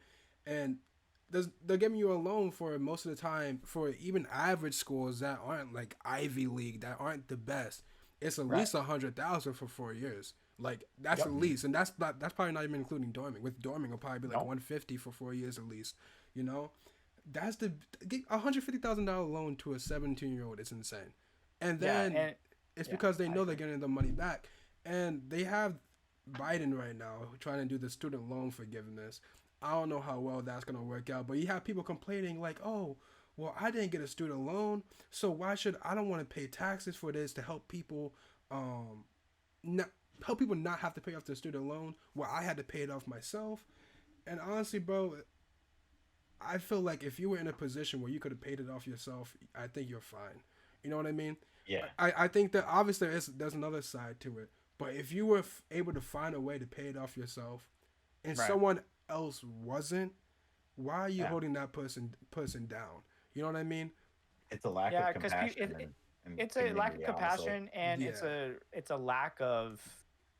lack of reality. Because again, if I went to school in the 90s, I got my 4-year degree, then I started my career. It's been 30 years now. Of course, my loan's paid off because I'm getting close to retiring now. Yeah. So I would hope to God my loan that I got 30 years ago is done. And yeah, I paid it off. It was hard work. You know what I mean? But again, it cost a fraction of what it costs today, but the education is the same. That's what I don't get. Is like it's a racket in the sense of like education has gone up like I think I was reading a stat. It was something ridiculous, like 400% in just the last 20 years, Mm-hmm. like cost of tuition. But what have they really elevated? Why does it like? Does it cost 400% more a year to run the school? No, it's all profits. It's because you want to know why? It's the loans. Yeah. So did you guys know? So when we always hear like, oh, you can apply for financial aid through the government or whatever, and it's like people are always like, oh, why hasn't Biden like just relieved all these loans? Like they're government loans. They're not. Well, The there's a lot of government, private. they're government, not just a lot. They're all private. Yeah. They're government backed. Right. So what all that means is the government guarantees that the banks, those private banks that bought all those loans and then gave them out, what the government, they say government student loan, what it really means is it's government backed, meaning you can't default. That's what the government is doing. So the government doesn't even own those loans. They're owned by the banks, Yeah. private banks. Yeah. So it's a fallacy when they say apply for financial aid via the government because you're not. You're applying to a bank. Yeah. Yeah. You just don't know it. And not a lot of people understand that part. So it's like it's not as simple as like Biden coming in and be like, "Oh, all student loans are gone. Like we're just gonna get rid of them." Now he can't. He doesn't own the loans. The government doesn't own them. The banks do. Yeah. And colleges are one of the most profitable institutions ever. They don't have to pay taxes. A lot. Like it's the same thing Nope. like with a church. Like a churches don't have to pay taxes on anything Yeah. you do.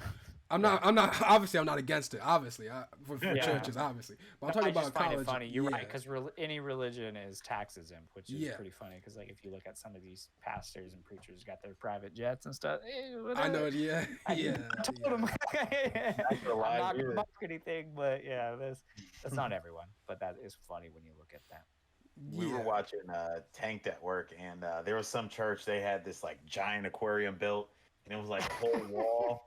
And like, I'm not anti any religion or anything like that, but like, I was just like, that had to be $50,000. Oh, yeah. At least. I was like, man, what are they doing? Like, if Oh, I you was know a what they're member of the doing. church, I would have questioned it. I'd have been It's for the like, kids. Yeah. Listen, I would have been like, no, I'm not signing off on this. We're not signing off on this. I know, like, I don't know what it's like at every church, but some churches, if there's something they want to do, it has to get like passed within like Right. yeah, the they have a community board. that goes there. They have a board. Yeah. We're not getting a giant like Yeah. Yeah, 20 heck ton no. tank. No, like we're not. That's Yeah, just that's- wasteful. That's a And that crazy kinda- use for money. Yeah, and that kind of goes towards like we have to be responsible with how we spend at the private level in our own homes, our own houses, and then even more so publicly. Like we have to, Yeah. if we've gone through our whole life, and if all of us made $100 million every year, but we've done nothing for the community, what was the point? Yeah. What was the point? Yeah. People get too Well, dead set on money, man. Like it's like Yeah. what Drade was saying. People have lost compassion. You know, same thing Yeah. with financial aid. Same thing with like homelessness. People just don't really care about their fellow man anymore, and they have that mindset of, well, I did it, so you should be able to do it. But really, they Mhm. don't realize that a lot of what goes into you succeeding with anything. I don't care if how hard you worked. I don't care if you grinded 12 hours a day. There is luck involved. I don't. Oh, Yeah, 100%. people like. Anybody that doesn't accumulate luck as well as Mhm. part of the formula. There's an old saying that luck is a byproduct of design. Yeah. So like, yes, you can set yourself up, and by doing all X, Y, and Z, and you're doing everything that could put you in a great position. But at the end of the day, like if you strike it big, like there's a little bit of luck too, right place, right time, right? I was the only qualified person at that moment. Like the Exactly. next guy was, two weeks behind me.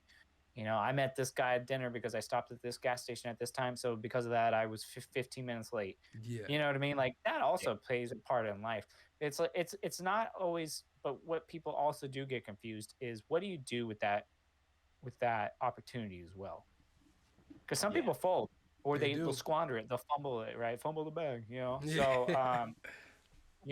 So you got to give credit where credit's due, but you also have keep a perception on reality as well. Like just saying it to like a a disenfranchised community like Baltimore or something, or like Southside Chicago or whatever, and just be Mhm. like, hey, well, just pull yourself up by your bootstraps. It's like, well, hey, well, we're not starting at the same start line as Yeah. other Not at people. all. You know what I Not mean? at all. And if you can't realize that, like, oh, well, I did it, like, well, yeah, sure. You probably graduated high school on time because your parents were there to make you, or you were just in a position where you didn't have to worry about where your next meal came from as a child. That's a Yeah. reality for some people. Yeah. Or like you want to even go further, like just outside of our own country.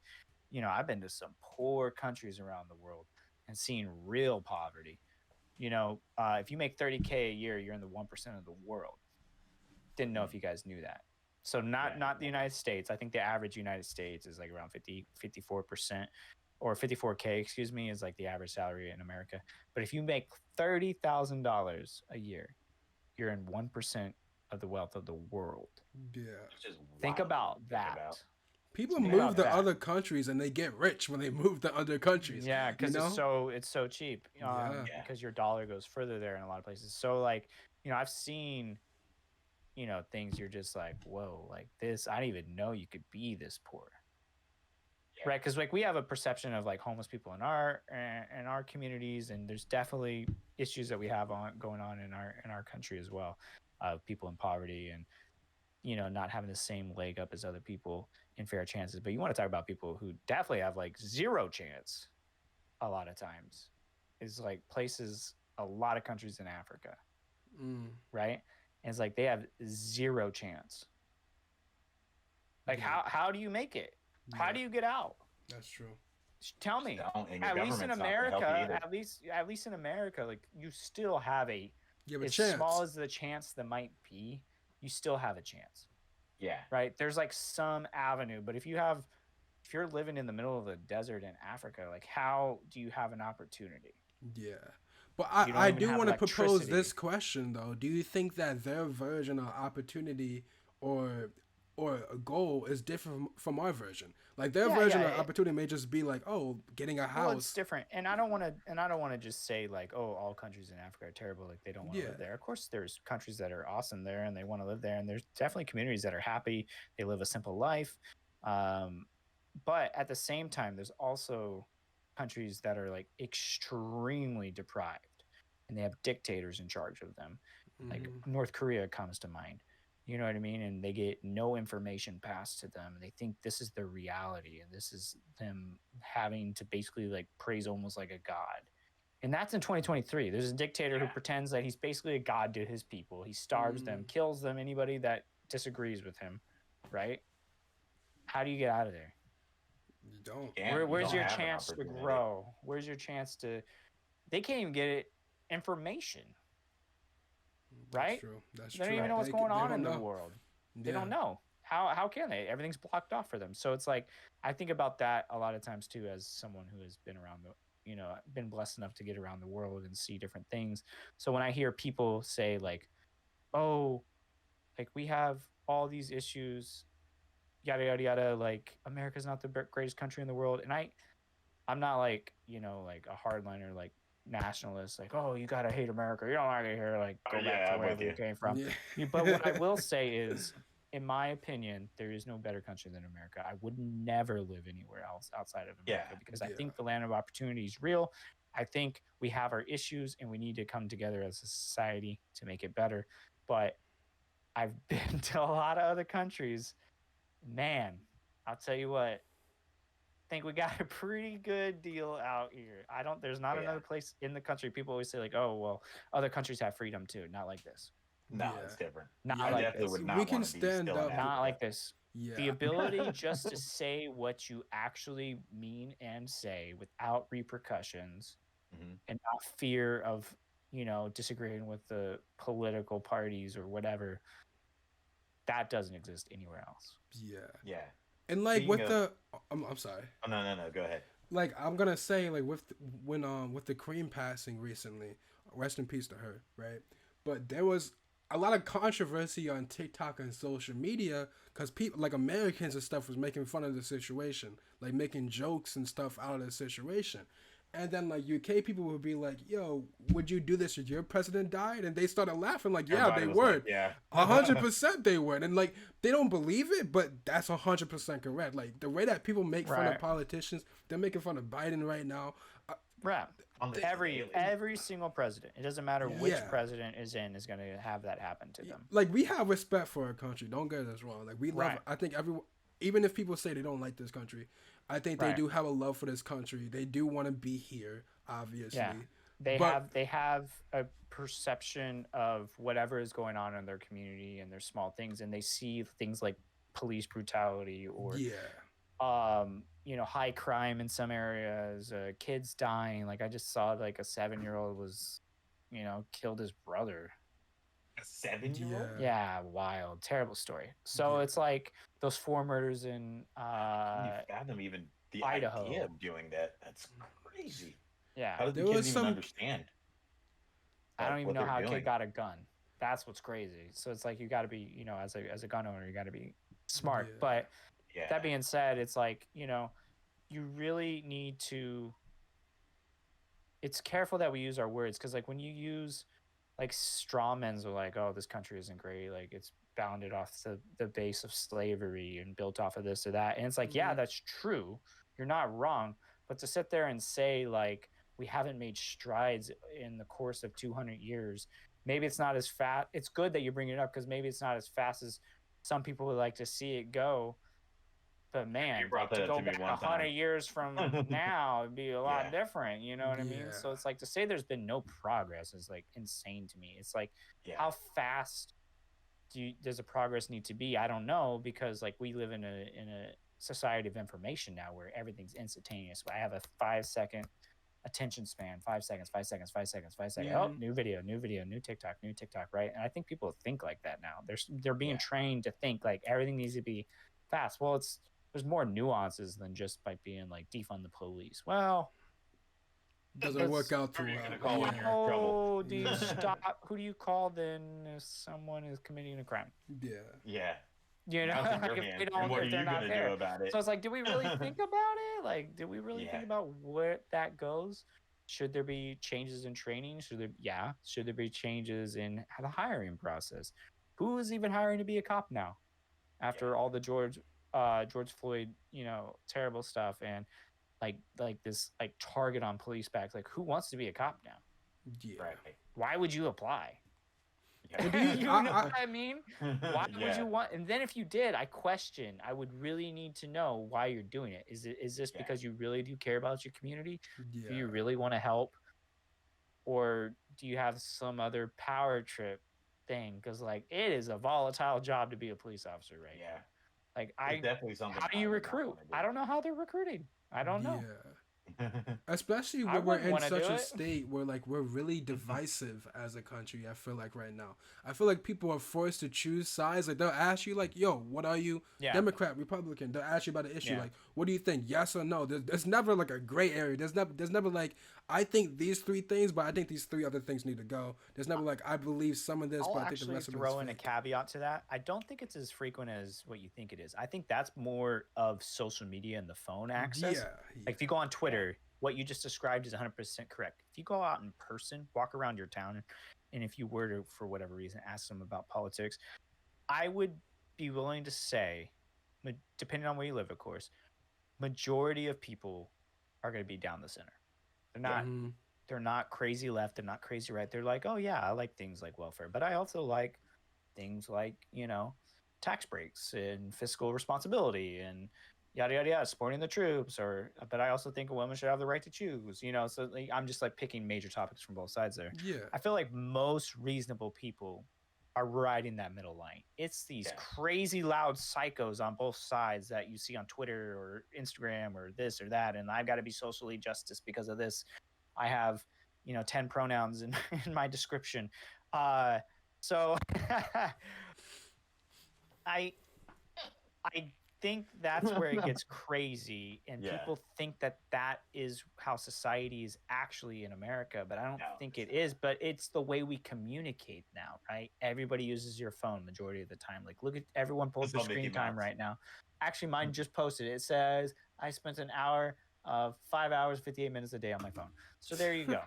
Like, my point is that we live on these little boxes now, Yeah. and the pandemic like really scaled that up like crazy. yeah, You weren't even going to work anymore, so you weren't even getting the communication at work, getting your fellow man. It's just so easy to be like looking for the negative on things, and then you see all this I think it's funny, like I'll go down Twitter and I'll just like click on a comment thread I know is gonna be crazy, Oh yeah. and I just like laugh at like all these people going out of their, not even necessarily political, just like going crazy, over yeah. a crazy topic. And I think it's funny, but I also think that if you think that's how real humans interact on a day-to-day basis, you're insane, Yeah. You're because Yeah. that only exists online. Yeah. That's not real. People are not confrontational in person. It's very rare. And if they do have a disagreement, it's going to be a reasonable one, not like this. Look at me. I'm so accepting of everything, Yeah. and that's what people want to be. Like, I want to be accepted to this team, but it's like online, not in real Yeah. life. Yeah. What I Just have to say online. to that Online, though, I'm like this. yeah, what I have to say to that though, like, cause I'm younger than both of you. I don't know I don't know your specific age, Jared, but I think Brian's like 30, something like He that. already told us he was 31. Yeah, you said 31. You did. I'm sorry. There's a while ago now, though. But like with me, I'm 19. I'm a part of like the younger generation, like Right. the generation that's like finally starting to become like adults and maneuver our way through the world. I feel like for these younger kids now, social media has become more of a reality type thing. Like that's how people shape their personality. You even see it in the way that people talk. They'll be like, "Oh, it's a shirt for me." Like they'll say some crap like Right. that, and that's straight off of like Twitter and TikTok, and it's so cringy when you hear it, but it's so commonplace nowadays. And I find that when I'm talking to like new people or people that I just don't have that much of a relationship with, you could tell that they're faking their like opinions about stuff. They're like, yeah, I believe that. Yeah. And like when I'm talking to my close friends or when I'm talking to someone that I'm getting closer to, I'll just say something bluntly like, yo, I don't think that. And like then they'll like really start spilling out what they believe. Yeah. I feel like people nowadays, at least the younger generation, Right. when we're talking to people or they're talking to people, they say the politically correct answer because they don't want to Yeah. get in trouble with somebody first. And then once Right. they get closer to you, that's when they start to feel comfortable to actually break down those barriers and be honest with you. I guess that's a good point, and I'd even consider that is that like social media came out when I was in high school. Yeah. So not being wired on social media, like, so obviously I've had it like as an adult, but like And it was like when it first came out, it's not like what it is now. I mean, you had to actually get on the computer and, you know, you did your little thing, set up your best friends for, you know, your little top 8 The or top whatever. 8. And, you know, so it was different than in phones definitely didn't have social media on them back then. I mean, they barely had emails. So, I didn't even think that as a consideration, like as a generation. Like my son, for instance, he's 9. He's obviously not on social media, but just the technology that you're around and that format of talking, that makes sense to me. I didn't consider that. Like if you grew up where everything was done via phone, via social media on top of that, you know, Snapchat, TikTok, Instagram, whatever, I didn't even consider that because that wasn't my reality as a child or in high school. So that's a good point. So you could be right that for whatever reason, because when we're teenagers, and I know that's a fact because I was one, and it's always the same test of time. Is like we're all insecure, we're all trying to learn, and we all want to be cool and accepted, and all these cool things. So it's like a fake it till you make it type of deal, right? A lot of times till you discover when you ever that point is that you become comfortable with yourself and who you are and your ideals and your morals. And I think that could be interesting because I know I did that in high school. Yeah, sure. Oh yeah, I want you guys to like me. Like I like this too. You know, you say some BS or whatever that maybe you don't really think about that. But via social media it would really have amplified those ideas out there because it's like, oh, look at 1,000 people liked my tweet because I said this. You know what I mean? And so I could see that being, I didn't even consider that. And that's a good point. So you could be right. Like if I were to sit down with like a 19 or 20-year-old, that they might say some of that crazy stuff that they say online. And that's just how they talk. It happens a lot. I'm telling you, it happens more often than you think. Like you'll see a lot of like people will like base their character off of it, and it gets really annoying for like the regular people. You'll see someone who's like, you can tell the whole persona is just fake. Like you can tell when they get home. Use your words. Just use your words. Yeah, you can tell when they get home they're a completely different person. You know, but when they come outside, they're like a walking TikTok profile. It's really annoying. Yeah. You know. Well, I think a lot of that has to do with like this perception of like branding. Yeah. All of us do it to a certain extent. Like, I mean, especially with what we do. Like, I know we've talked a lot about the social things, like, but we're all kind of content creators, things like that. Yeah. We haven't talked about gaming once. Not once. Which is crazy. Well, this is how you know it's a good organic podcast because Josh had questions that he wanted to go over. There were things that I thought that I haven't asked one of those questions yet. Yeah, we're talking about things that matter. I think some of the best. Well, it's not even about matter. I think what some of the best podcasts that people do enjoy is just people who just go where the conversation goes a lot of times. Yeah, exactly. It's good to have questions, and I'll definitely answer all of those questions. But it came here naturally. Yeah, because we're just none of this was forced. 3 guys who are just talking about our opinions and what we're talking about. Yeah, and I think that resonates with a lot of people. And I feel like this conversation is, even though we all mostly seem to align. I mean, we all knew each other prior to setting this podcast up, but I didn't know about your guys' political stances, but because we're 3 normal, considerate human beings, right? Having open dialogue, what I do think about is now important about what this podcast has kind of become is like, this is just showing proof that 3 people across the United States can get into a Discord call and we can have a reasonable conversation and just be like, yeah, dude, I agree with that too. Yeah, you know what I mean? Or like, I don't agree with that. And it's like, you don't fear being criticized or you don't fear being like judged. We're just here to listen and have a good time, and we're enjoying each other's company. And I think that is what's missing a lot of times with the disconnect of the phone and social media, is that people don't sit around, you know, the campfire, so to speak, and just shoot the shit and be like, yeah, this is what's been going on with me. This is kind of what I've been thinking, you know, weather's looking a little weird today, you know. If you're a farmer or something like that, you care about that stuff. But I think that is what's being lost slowly. Is people don't want to hear outside ideas. Yeah, and I'm glad that you said that. There was one of the questions I was going to ask, but we kind of like organically went another direction. If we have a political party get elected as president, do you think it is unreasonable or too radical to make the vice president be of a different party. How do you guys feel about that? To that way, my logic behind it is, if I show up in office, if I get elected, right, one of you or Jordan or someone that I already know with similar ideals as me is coming with me as my vice president, right? But Yeah. who's going to be there to challenge me aside from Congress? I don't know And if it will I work have the out though, ability to. because Well, I the, think it'll open the conversation more to bring different ideals I because, think like it's we've said, we're all in the middle, kind of. yeah, If you're I yeah, normal, right. I think it's a good idea in the sense of those two people would already have to agree yep, they have about to doing talk. it. So like if it wasn't let put it this way, let's say it's not a rule. Right? You Yeah, can't enforce it like, hey, one has to be if a Republican president gets elected, it has to be a Democratic yeah, vice president. hmm Um I think it's a racket that there's even just two parties. Like they're yeah. scamming the game. Like there yeah, should be a Mhm. real opportunity for a non-party president, in my opinion. That's just me. Yeah. But anyways, neither here nor there. If we have to stick to the two-party system, I do agree that that would be interesting. I don't think it should be a rule, and it would be the reason why it would be interesting is because how would those two minds have even agreed to run together, right? Because they run as a team. You can't Well, what choose if? you can't choose after the fact. You can't be like, oh, I won the nomination. Now I have to choose a Democrat. No, no, no. Well, You have to run on the precipice of both of you yeah, together. so the way that I was thinking it is, let's say if um, I ran as a Republican and I won. What Mhm. if it was the Electoral College had to pick one of the, I guess, the two final Democratic I wouldn't agree with nominees? that then because you potentially don't know who your teammate's supposed to be.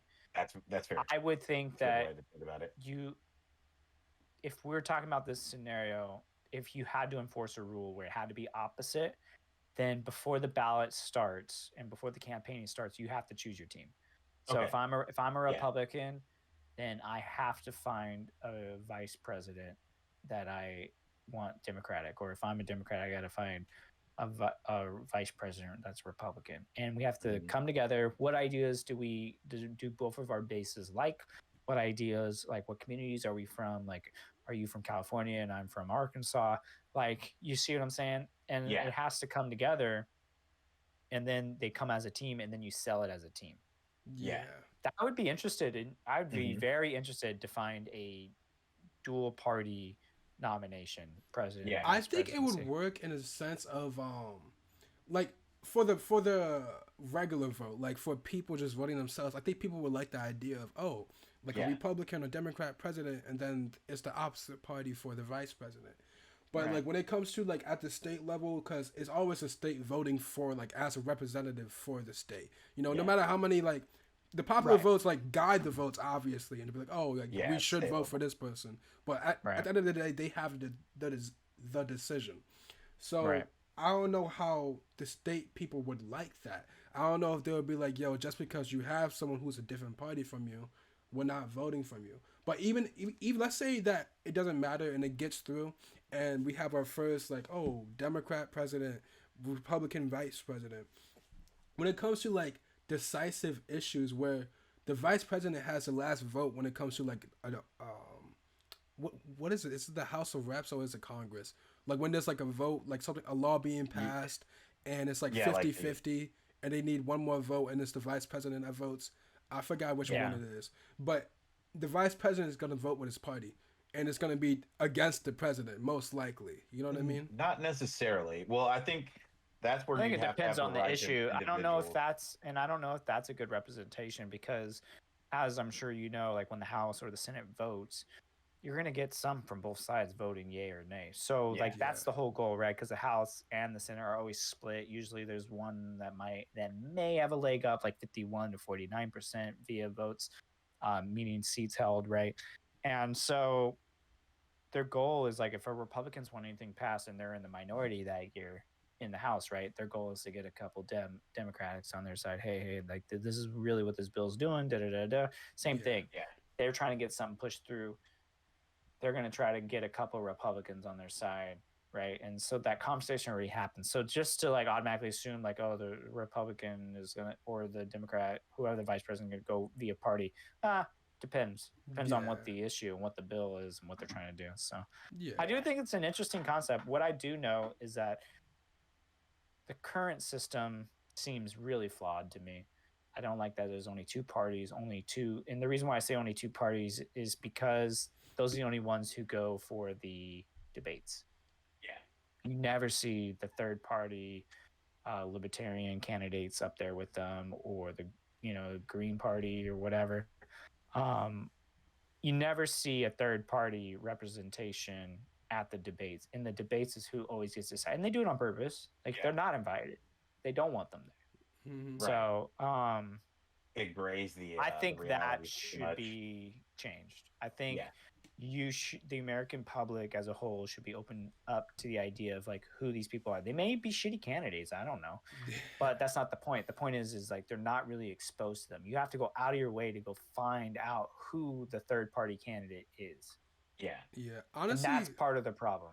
And I've that always goes back hated to that. opportunity as well. Yeah. Like, if like the best basketball player might be out there, but if no one knows he exists, Yeah. he may not go to the right high school. He may not go to the right college. He may not even get to go to college. It's just we have to create more fair opportunities as well. Yep. Sorry, my dog's outside or something like that. Oh, you're good. We can't even hear him. I heard like the thing jingling.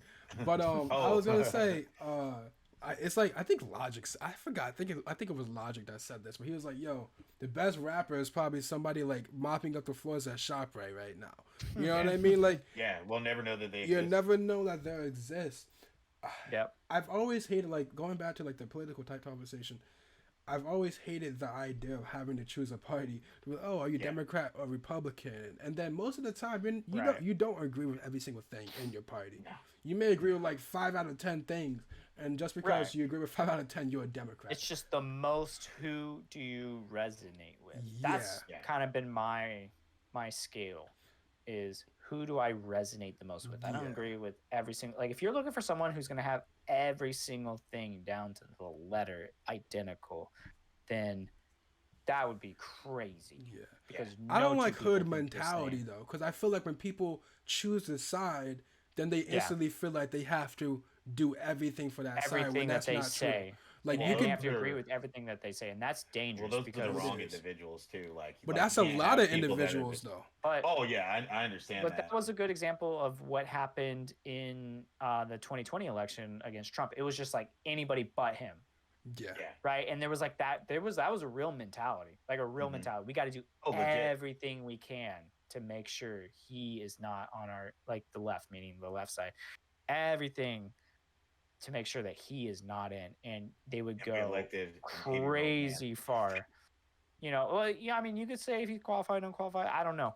But the way I look at it is when you are just so much worried about your opposition as opposed to why you can put your weight and confidence behind your own side, your own candidate, that's an issue. This was more of just, well, at least it's not Trump, as opposed to Biden is the best we have to offer. It's Yeah. definitely And we not. stand behind this decision, Yeah. which we all know is a joke.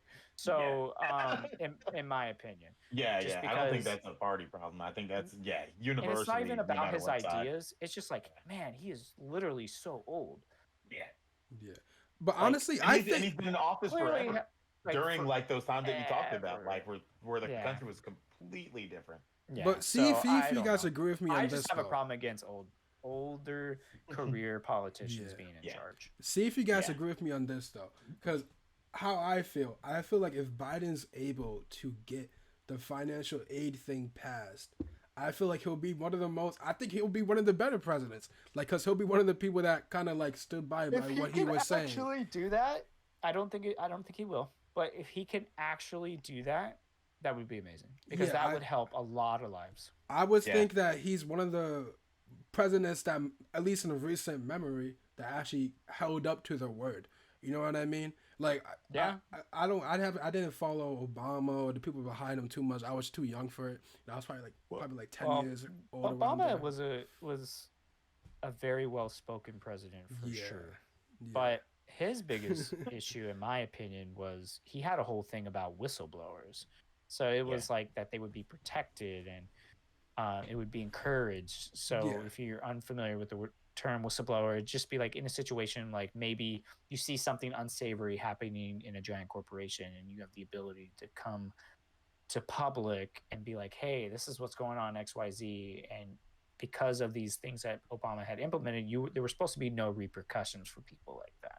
Right? You weren't supposed to be penalized for quote unquote reporting the truth or like coming out with whatever that truth may be. Yeah. And there was a lot of examples of him not doing that. And that rubbed a lot of people the wrong way.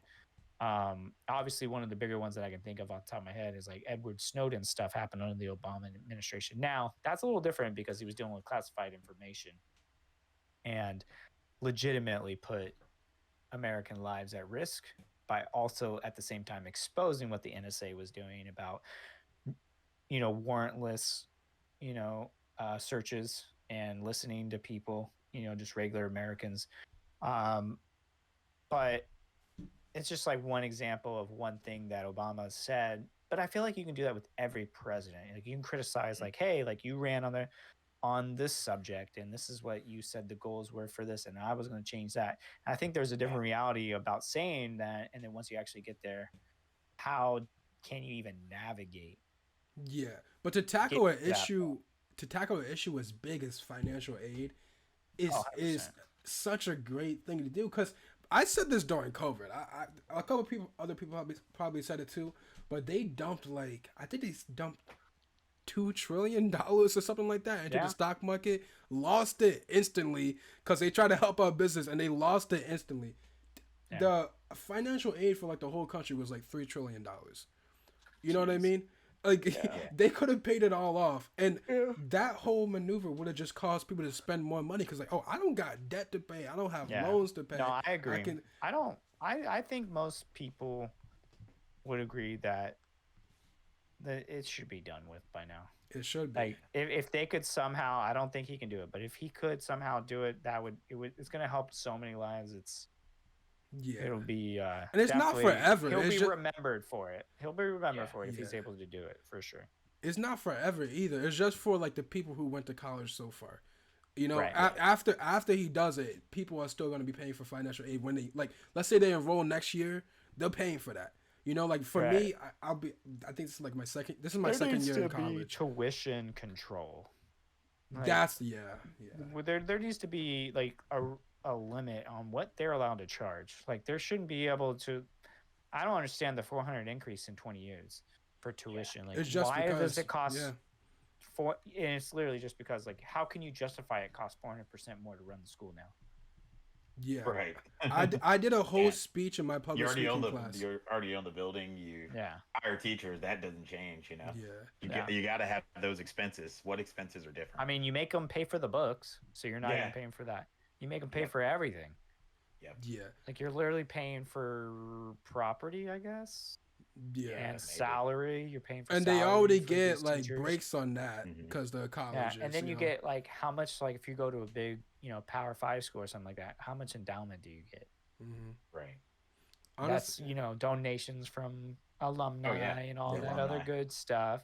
So it's they get that on top of the money they charge for the kids to go to school. So it's what are we doing? It's pretty crooked. It's a racket. It's a racket. It's a racket. Yeah, it's probably the best way. It's not they have a board of stock shareholders that they do have a board though most of the time. No, they have a board. They have a board. But what I'm saying is they don't answer to stockholders. They don't. Right. This isn't a corporation where it's I'm Walmart. We have to see that 5% increase every single year. Yeah. Honestly, bro, I did a whole speech on why college, before I even went to college, my senior year, I did a whole entire it was a 10-page speech on why you shouldn't go to college. My teacher loved it. He's in college right now. I'm in college right now, but she gave me an A. She's like, listen, bro, my other friends who got degrees as well, they don't use them at all. I joke about it all the time. There's a Dick's Sporting Goods manager out there somewhere right now with a business degree. Oh, yeah. There is. Or with a psychology degree that he's just paying for every single month. Oh yeah. But the prices are insane. The person that runs my school, I'm not even gonna say my school, but there's a building that they live in that's right next to the business building.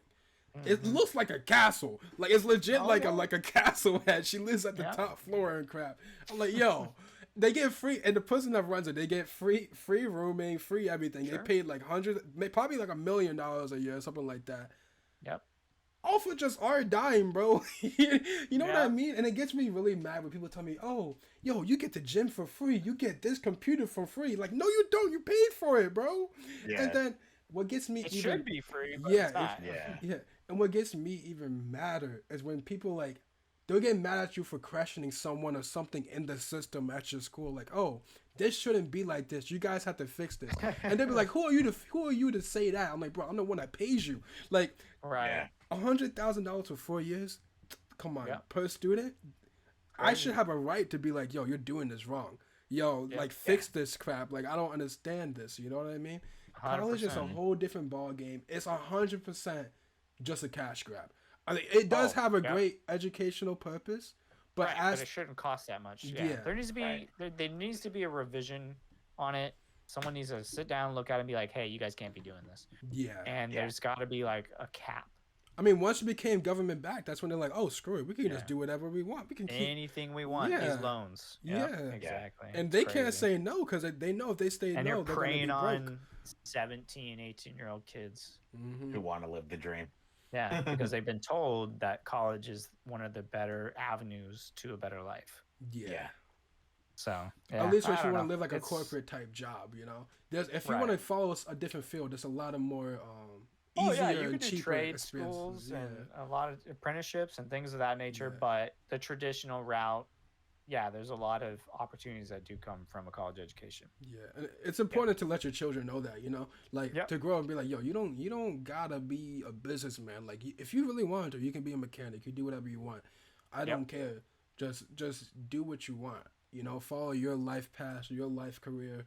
Don't think you gotta spend $100,000 to be a corporate manager, and then Make you're mommy gonna and daddy Yeah. to make mom and dad happy. You know what I mean? happy. Yeah. So yeah, but I want to transition into more questions Okay. about you, Dre. We got a nice Let's little go. conversation going. Yeah. So obviously from this conversation for the last like hour, we can see that you have a lot of big ideas. You have a lot of big opinions about stuff. I want to ask, did that affect like your decision to go into the Navy? Like, how did you decide to go into the Navy? Was it because of the reasons that you were talking about, or was it just because you found no other choice? Like, what was the decision process like for you?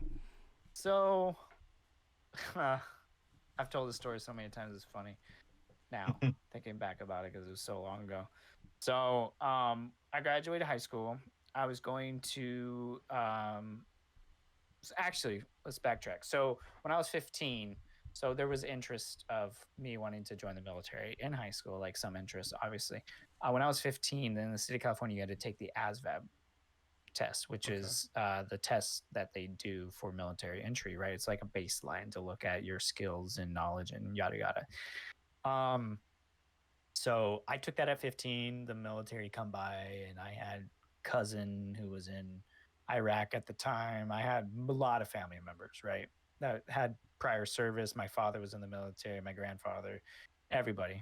And so there was a little bit of that. So there was a little bit of in high school, me and one of my good friends, we had went to the Army recruiter and we looked at joining the Army right out of high school. Some things happened and basically just like chickened out, like just didn't go through with it. So I went the college route instead. So I started going to community college. I was paying for it. And I was working part-time.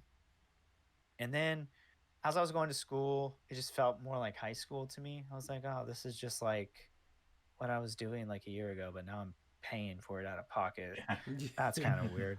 So, but you know, like one of the rules living with my parents at the time was I needed to go to school and work. Like that was like the rule if I was going to still live there or I had to get out.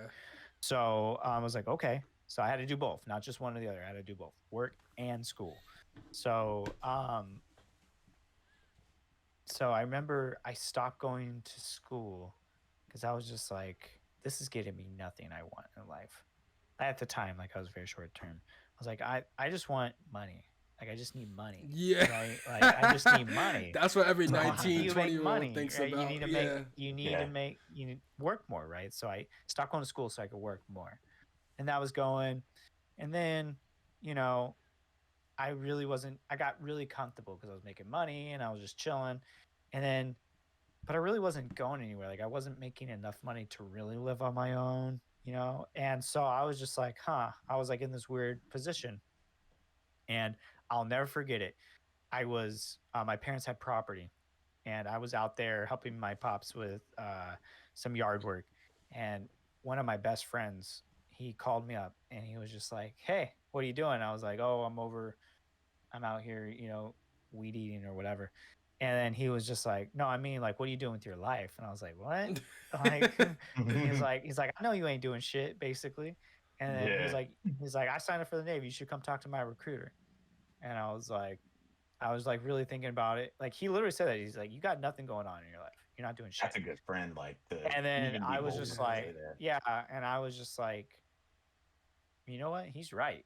I'm not doing shit. Like I'm working a dead end job, not going to school, and I have no idea what I want to do with my life. So I literally went to the recruiter's office the next day, sat down with him, me and him had a good conversation. And then the following day, I had to go take the ASVAB test again because I was 19 at the time. So it had been, I think you could only be like 2 or 3 years in between tests. So I just had to retake it, right? And so I go down there, I take the test, I get a very good score. I was offered multiple jobs. And I ultimately decided to choose the job that I chose because it left around the time I wanted to leave and it seemed interesting. So I was like, okay. So I selected hospital corpsman for the Navy. And then, so like literally from that moment that my friend called me and said, "You ain't doing shit with your life," to when I was in was like 3 days. Hmm. Wow. So I had like signed a Fast. contract within three Everyone days, needs a right? friend like that though. Like you see, Yeah. And then, I see that a yeah, lot. People will be like, "Oh, my friend told me like, yo, you're not doing anything," or they'll be like, "Oh, yeah. you're not focused on what you want to do." You know? Exactly. Yeah. And then here I am, you know, more than 12 years later, and he did one contract and I'm still in. So he got out in he got out in 2014 and I've been in still. Yeah. So Yeah. it really changed my life. Like it gave me a lot of opportunities. I loved the work as soon as I got in. Yeah. Not boot camp, obviously, but I mean my actual job that I started Yeah. doing. I felt like boot camp was easy for me. I grew up in a very strict household. You know, it was yes sir, yes ma'am in my parents' house. It was like I got yelled at. It was just like to me, like boot camp was a breeze. Didn't seem Now that you're getting hard. paid for Yeah, and it. then so like I said, my dad was military prior as well. So nothing surprised me. I got to my job. Got trained up. Got to my first place that I worked at, and yeah, I've just been hooked ever since. Like I enjoy the work. I enjoy a lot of the opportunities that have come my way. I got to meet lots of greatest salt of the earth people from all over the world, not just from America. And I've traveled extensively because of it. Um, it's just been a great experience for me. And now I'm at the point where I'm ready looking towards like the next journey. I mean, I'm not there yet. I've got 7 years, but I've already been in longer than I'm going to be left the way. Like I'm past my halfway mark. So it's like starting to think about like, okay, what do I do next type of Yeah. Yeah. deal. So it's just setting up for myself, my family, when that day comes, because I think people have like a little disillusion. It's like when you're in your 20s, early 20s, you have like this feeling of like you don't even think about time. Like what is time? Like it's tomorrow, right? Yeah. Like it's just like it's always there. Like because you're young, you're vibrant, you got all these things, and I'm still young. But now that I have a family and I've got kids and the years fly by and I've had this career for a long time now, and it's like all these things transition so fast, and you just realize you're like, oh man, like damn, there went a decade. Pretty Like, crazy. I still like feel you don't even exactly the realize same it. as like 21. Like I physically Yeah, feel the same and yeah, mentally I same. don't feel different. I just think different, but like I'm Yeah, still of me to the course. Just core, you know? exactly. And same It's for me. crazy how So time it's like flies. a lot of people do struggle when they retire. You hear about the stories of like just people getting out of the military and like the hard transitions, and then let alone if you retired from the military. And what a lot of people fail with is like they don't come up with like they don't for a long time the reality of the Navy not always or whatever Marine Corps, Army, Air Force, Coast Guard, whatever branch you choose to do, there's a day where none of us can do it anymore. It's guaranteed. You cannot continue to be in the military until you're 65 years old, retire, and then never work again. You can't do it. It's impossible. One day, the Navy says you can no longer be here. Happens for everyone. So I feel like a lot of people don't set themselves up for that day. And they have like this weird, like their identity becomes the Navy or the Army or the Marine Corps. And I know I had that problem for a while. So it's about what you do with the opportunities that you're given and the skills that they give you and what can you do with it next part, because this is just journey number 1. Journey number 2 is post Navy and whatever that career is, and then journey number 3 is full actual retirement, right? So I'll be retired at 43, and then boom, like I still got to work, like I will have kids in college and other stuff. I'll be getting, you know, obviously a retirement fund, but it's not enough to sustain, you know, a true retirement, right? So, and it's not designed to be. People get that confused as well. Like, oh, they're supposed to take care of you. Well, they do take care of us. But what other profession do you know where you can retire at 38 potentially and never work again? None. Right. And you can't get Social Security until you're 55 or 65. So that being said, like people don't set themselves up for that second part of the journey. And yeah, I still have 7 years left, but like in my head, I'm like, ooh, I've only got 7 years left. So it's like, you know what I mean? Utilize all the tools that the military gives you. So that way, when you're ready, you're good to go. Because I feel like when we moved from Tennessee to California, one of the biggest things that opened up my eyes, because I'm so used to moving by now because I've been doing it for so long. But this is the first time my son was affected by it because he's 9 now. Whereas before, when we moved to Tennessee, we were 5. So he had always been little for so long, right, through most of my career. But now it's like new school, new friends, new cultural things going on, right? You know, California versus the South.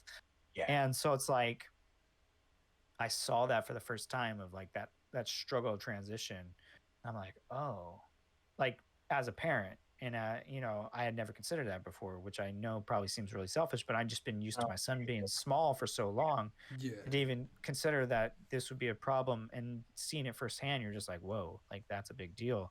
So it's like my goal is after this next tour is up and we move again, it may just be me moving going forward instead of the whole family. So my kids, because I couldn't imagine being in high school and having to move. High school was already hard enough. Imagine you go to a brand new place and starting all over again, like as like a junior in high school. You know what I mean? Like no freaking way. I couldn't even imagine. So it's like you consider those things like as a parent. And so yeah, that's been kind of how I got from, you know, this kid with a bad attitude at age 19 and getting into trouble, doing things I wasn't supposed to be doing, hanging out with crazy people. And, you know, that conversation with my friend, hey, you ain't doing shit with your life. And then taking this opportunity that the military gave, because the military is not for everyone. Like, let's be clear. Like, there's a lot of people who it's not good for, and I don't recommend it for. And then there's a lot of people who it was good for. And then there's just people who, you know, I'm one of those people that it seemed to click with me. I use the discipline to my advantage, you know, and just progress. I've been able to thrive in this situation. I don't ever get in trouble. I've never been like, there's been days where you're just like, oh man, fuck this. Like, of course, because every job's like that. Like, oh, Karen pissed me off again today. Like, you know what I mean? Like, I feel like every career is like that. And when people say, you know, one of my biggest quirks, me and some buddies have talked about this before, is like when people say thank you for your service, like it always, like, to me, it feels like internally, like I'm grateful for people to say that. And I think you should say it to veterans and active duty members. It's a good thing to say. But to me internally, like I feel weird because to me, it's like, dude, this is just a job, bro. And I get paid to do it. Like Yeah. I get paid to blow shit up sometimes and go across the world and like do all Yeah. this crazy shit, you know, like dude, like, this is crazy. Like I get Yeah. paid like good money too, you know. People always say like, oh, military could use more. I remember my first paycheck I got, because we have a rank structure obviously in the Yeah. military, and I was getting paid $600 every 2 weeks when I first got Mm. it. Yeah. You know what I mean? That was my paycheck. Yeah, as an E1 way back in the day. Right. And now they make a more livable wage. I think an E1 gets paid somewhere in the neighborhood of like 22-ish hundred a month. But Oh, reminder, yeah, that's solid. that's low, right? But Yeah. reminder, they don't pay for where they live. They don't pay for the Right. food that they eat. Yeah, you If can they still if save they money with want that. if they want to eat outside of the crappy chow hall, they can, which does cost you money, right? But it's not great, but it's not like terrible. Like they don't like really their only bills would be like Wi-Fi if they wanted it, which most barracks will split it together. It's like one guy will Yeah. order it and it's like $40 and then everybody pitches in, right? And then it would be like your cell phone bill and then maybe like a car payment and insurance because they're Yeah. not really paying for anything else. Now, someone like me, because it goes by rank and seniority. So it's like how long you've been in for and what your rank is. So those two things factor in. Um, you know, I make quite a bit more than that, but I also Yeah. have been in a lot longer. Yeah. Yeah. You've been doing that You know longer than what I've I been doing what mean? I'm So it's doing. like, and I earned my rank as we made it. So it's like, Yeah. that's what I think I enjoy about the military is it's very, to me anyways, it seems very like results based. Yeah. Like every once in a while you'll see someone get promoted. You're like, huh, is he really the best? I don't know. Yeah. But for the most part, you do feel when someone gets promoted to that next level that they are qualified to do it. And that Yeah. is number one, right? Kind of Because feel good. we always say like our job is inherently dangerous at all times. Doesn't matter what Mhm. job, where you work in the military, it's inherently dangerous. Something could go wrong. Can the people above you take care of you? For the most part, you definitely get the sense of that. Like, hey, they know what they're doing. They're getting paid to do it this way, and there's been guidelines that are clearly set for how they're supposed to do it, right? Yeah. So for the most part, I always felt like people who made their rank earned it. You know what I mean? Mhm.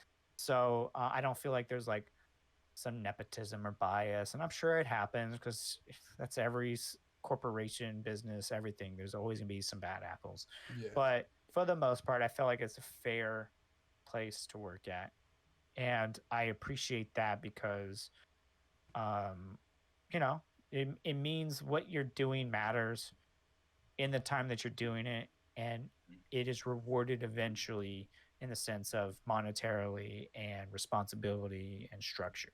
Yeah. So, Yeah. and that's some of the things that I benefit from a rank structure. I'm not an overly like commanding person, even though I hold rank.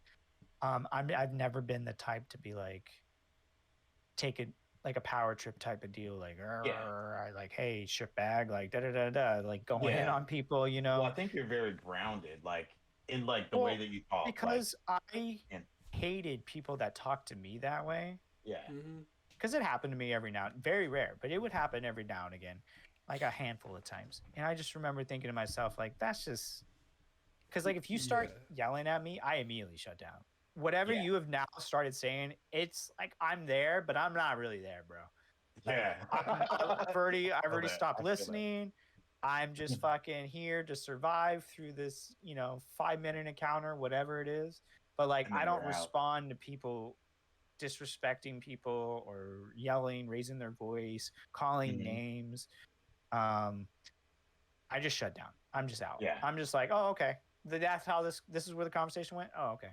Cool. Yeah, that's kind of how Whatever. I am, like at work and even with parenting. And I think it makes a difference when you are a parent because, like, the way that you talk to your kid Mhm. versus other human beings is completely different. Like, I've never yelled at Victoria ever because I never responded well to it. Because then I'm kind of like you said, I'm gonna be like, I'm not Yep. listening to anything you're saying. I'm just gonna get through it and then I'm gonna get out. Yep. But I think if you can ask questions like, why are you doing this? Like, Mhm. do this instead. This is what we asked you to do. You didn't do it. This is the consequence you got. Are you satisfied Yep. with that consequence? Like, and it's the same way at work. Like, Yeah. I don't see the value in yelling at people or demeaning people because they're Yep. not going to respect me. And if there is a problem where they need to come to me, if they feel they're going to get yelled at, they're not going to come to me with a problem. Like a real 100%. legitimate problem could be avoided simply because I'm approachable, you know? Right. And I think most people respond better to that. And that's how we should be engaging with most people all of the time. I agree. Like the political stuff that we Yeah. talked about. If we Yep. sat down and talked, and I'm not going, oh, you're stupid. Like, listen to what you're saying. Like, Yeah. oh, we don't have to be that way as people. Like, we can. Yeah. None of us have raised our voice or anything, or if like Yeah. one And of us there's a difference disagreed, of we're just being like, and there, I want to be clear about the stupid comment is like, oh, you're being Yeah. stupid. We're talking like in the sense of a professional setting, not Yeah, someone yeah. you've been working with for a while and be like, hey, that was kind of dumb. Or that was yeah, pretty you can stupid, tell somebody bro. like, hey man, You that know was what I But mean? that- Like, you there's can be like, demoralizing We're sometimes. not being though. like politically correct. The point is we're not attacking people yeah, for exactly. making It's a mistakes. difference. And if they did make a mistake, it needs to be addressed. So for like in my field, for instance, like if people make mistakes, there could be life-threatening complications, which is Yeah. why training is so important and being proficient at your job is Yeah. so highly required in my field, is because you potentially are talking about a life or death situation between are you good at your job or are you not good at your job? Do you fall Yeah. under pressure? Do you not fall under pressure? Or do you rise to the occasion? So but yeah, to be like, hey, you're a fucking moron, Yeah. like at work, like what does that solve? Yeah, nothing. You know what I mean? Like nothing. It's like, hey, like we always just try to pull people aside, like, hey, like X, Y, Z, like this is not how you're supposed to do it. And I need you to understand that this is very serious potentially. Yeah. And this is why. But learn from this. Nothing bad happened. Nothing bad Mhm. happened. That's what's important. Learn from this. I guarantee you they won't make that same mistake again. Now, yeah, if they 100%. have questions about something in the future, they're more likely to come to you, which is what you want. Yep. Instead of them possibly making a mistake without asking a question because they weren't fearful. certain because they were afraid of like retribution or being called Yeah. a moron. Yeah. That's a big deal in my field because yeah, we're dealing with people's lives, like their health a lot of times. So I, don't know the answers to everything either. There's a lot of things I have to look up. That's fine. But it's the confidence to know what your limitations are and to ask for help when you need to ask for help. Yeah. Yeah. Because it's not about you and your pride or like how smart you are, or yada, yada, yada. It's just about doing the job to the best of your ability and taking care of the people that we're taking care of. Yeah, Yeah. I don't think people One of the realize things- that words, the way you use words can be so demoralizing. Like you Mhm. were saying, like you could be talking to a friend. Like I think everyone does it. Like I'll say to Brian, like yo, that sounds stupid or something like Yeah, that. of course. And of course, when I Know say your it to audience. Brian, Yeah. it's not gonna be like, oh, he's not gonna feel that I bullied him. I hope not. But do you Yeah, feel I'm like gonna turn off my camera. Like, Yeah. I've been But- bullied. he's not gonna feel like I bullied him. But in the same tune, I could be talking to Brian, and the way I could say a certain word, I could say stupid in a different type of way that just makes him Correct. feel demoralized. I feel like, yo, you're Yeah. so. I could be like, yo, you're so all about stupid, intent. bro. And then Yeah. he'll really feel like, yo, why are you talking to me like that? You know what I mean? Like, it's the way that you Yeah. tone your stuff, the way that you say things, and people will be like, oh, I don't understand why they don't come to me. I don't understand. Like parents will say all the time, like I don't understand why they don't tell me things. But you're yelling all the time. Like a big one Yeah. is like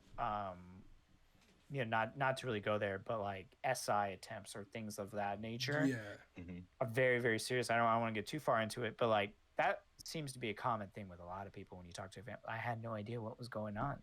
yeah. Yeah. You know what I mean? It's like you try to like I couldn't even imagine being as a parent or having someone close like that have that incident in my life. And you're just like, whoa.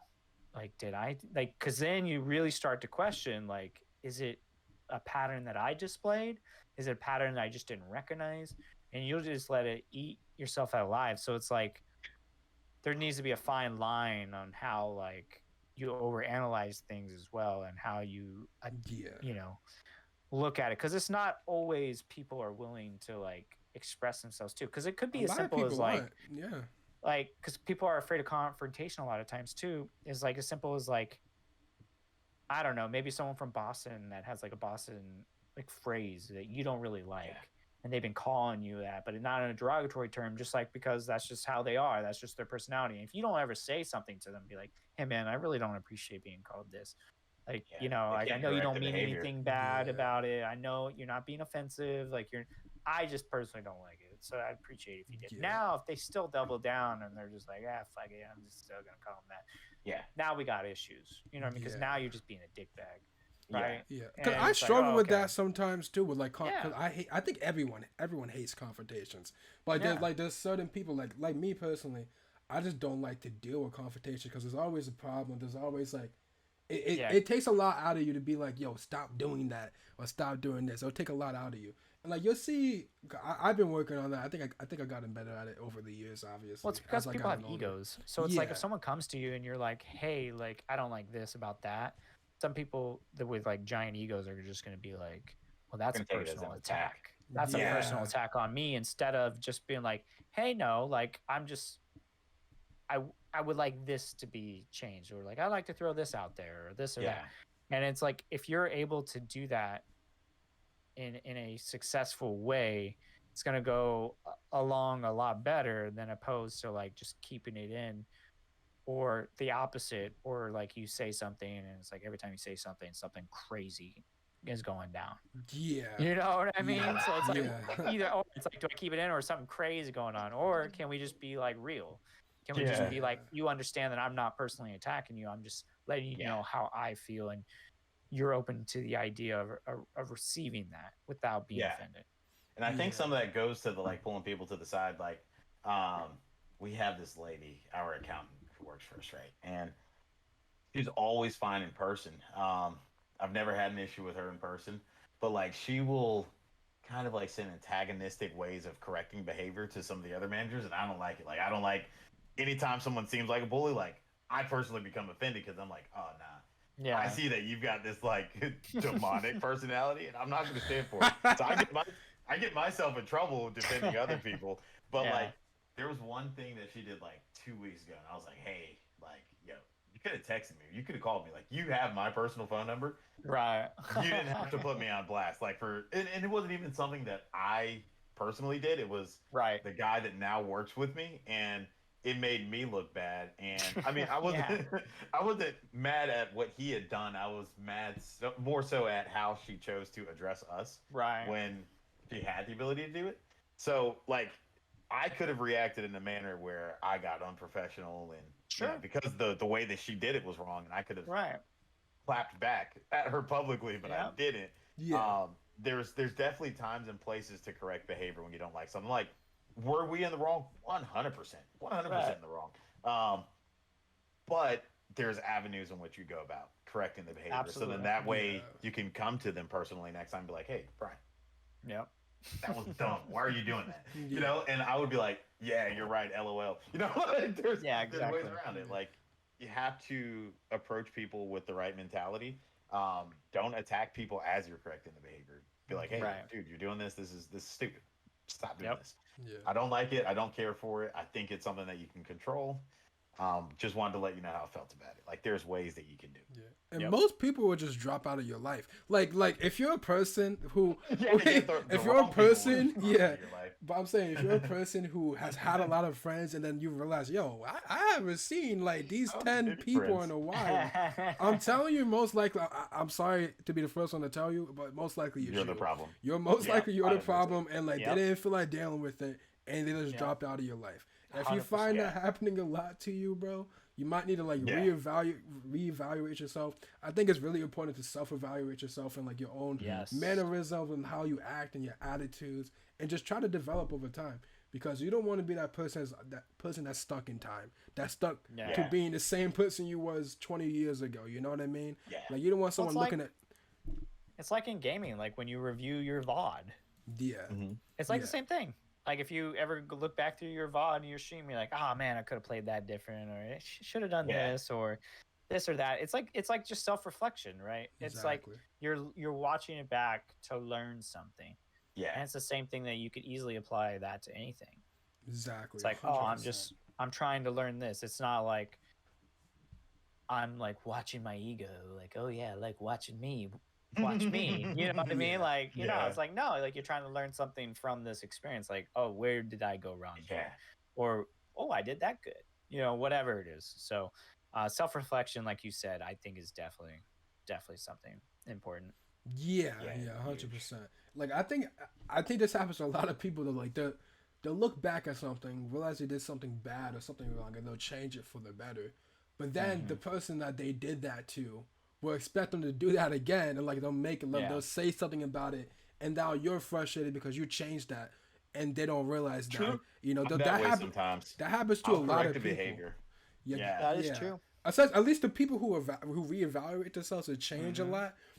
That I think that happens to a lot of people. Like, oh, aren't you known for doing this? Like, bro, I'm not that person Right. anymore.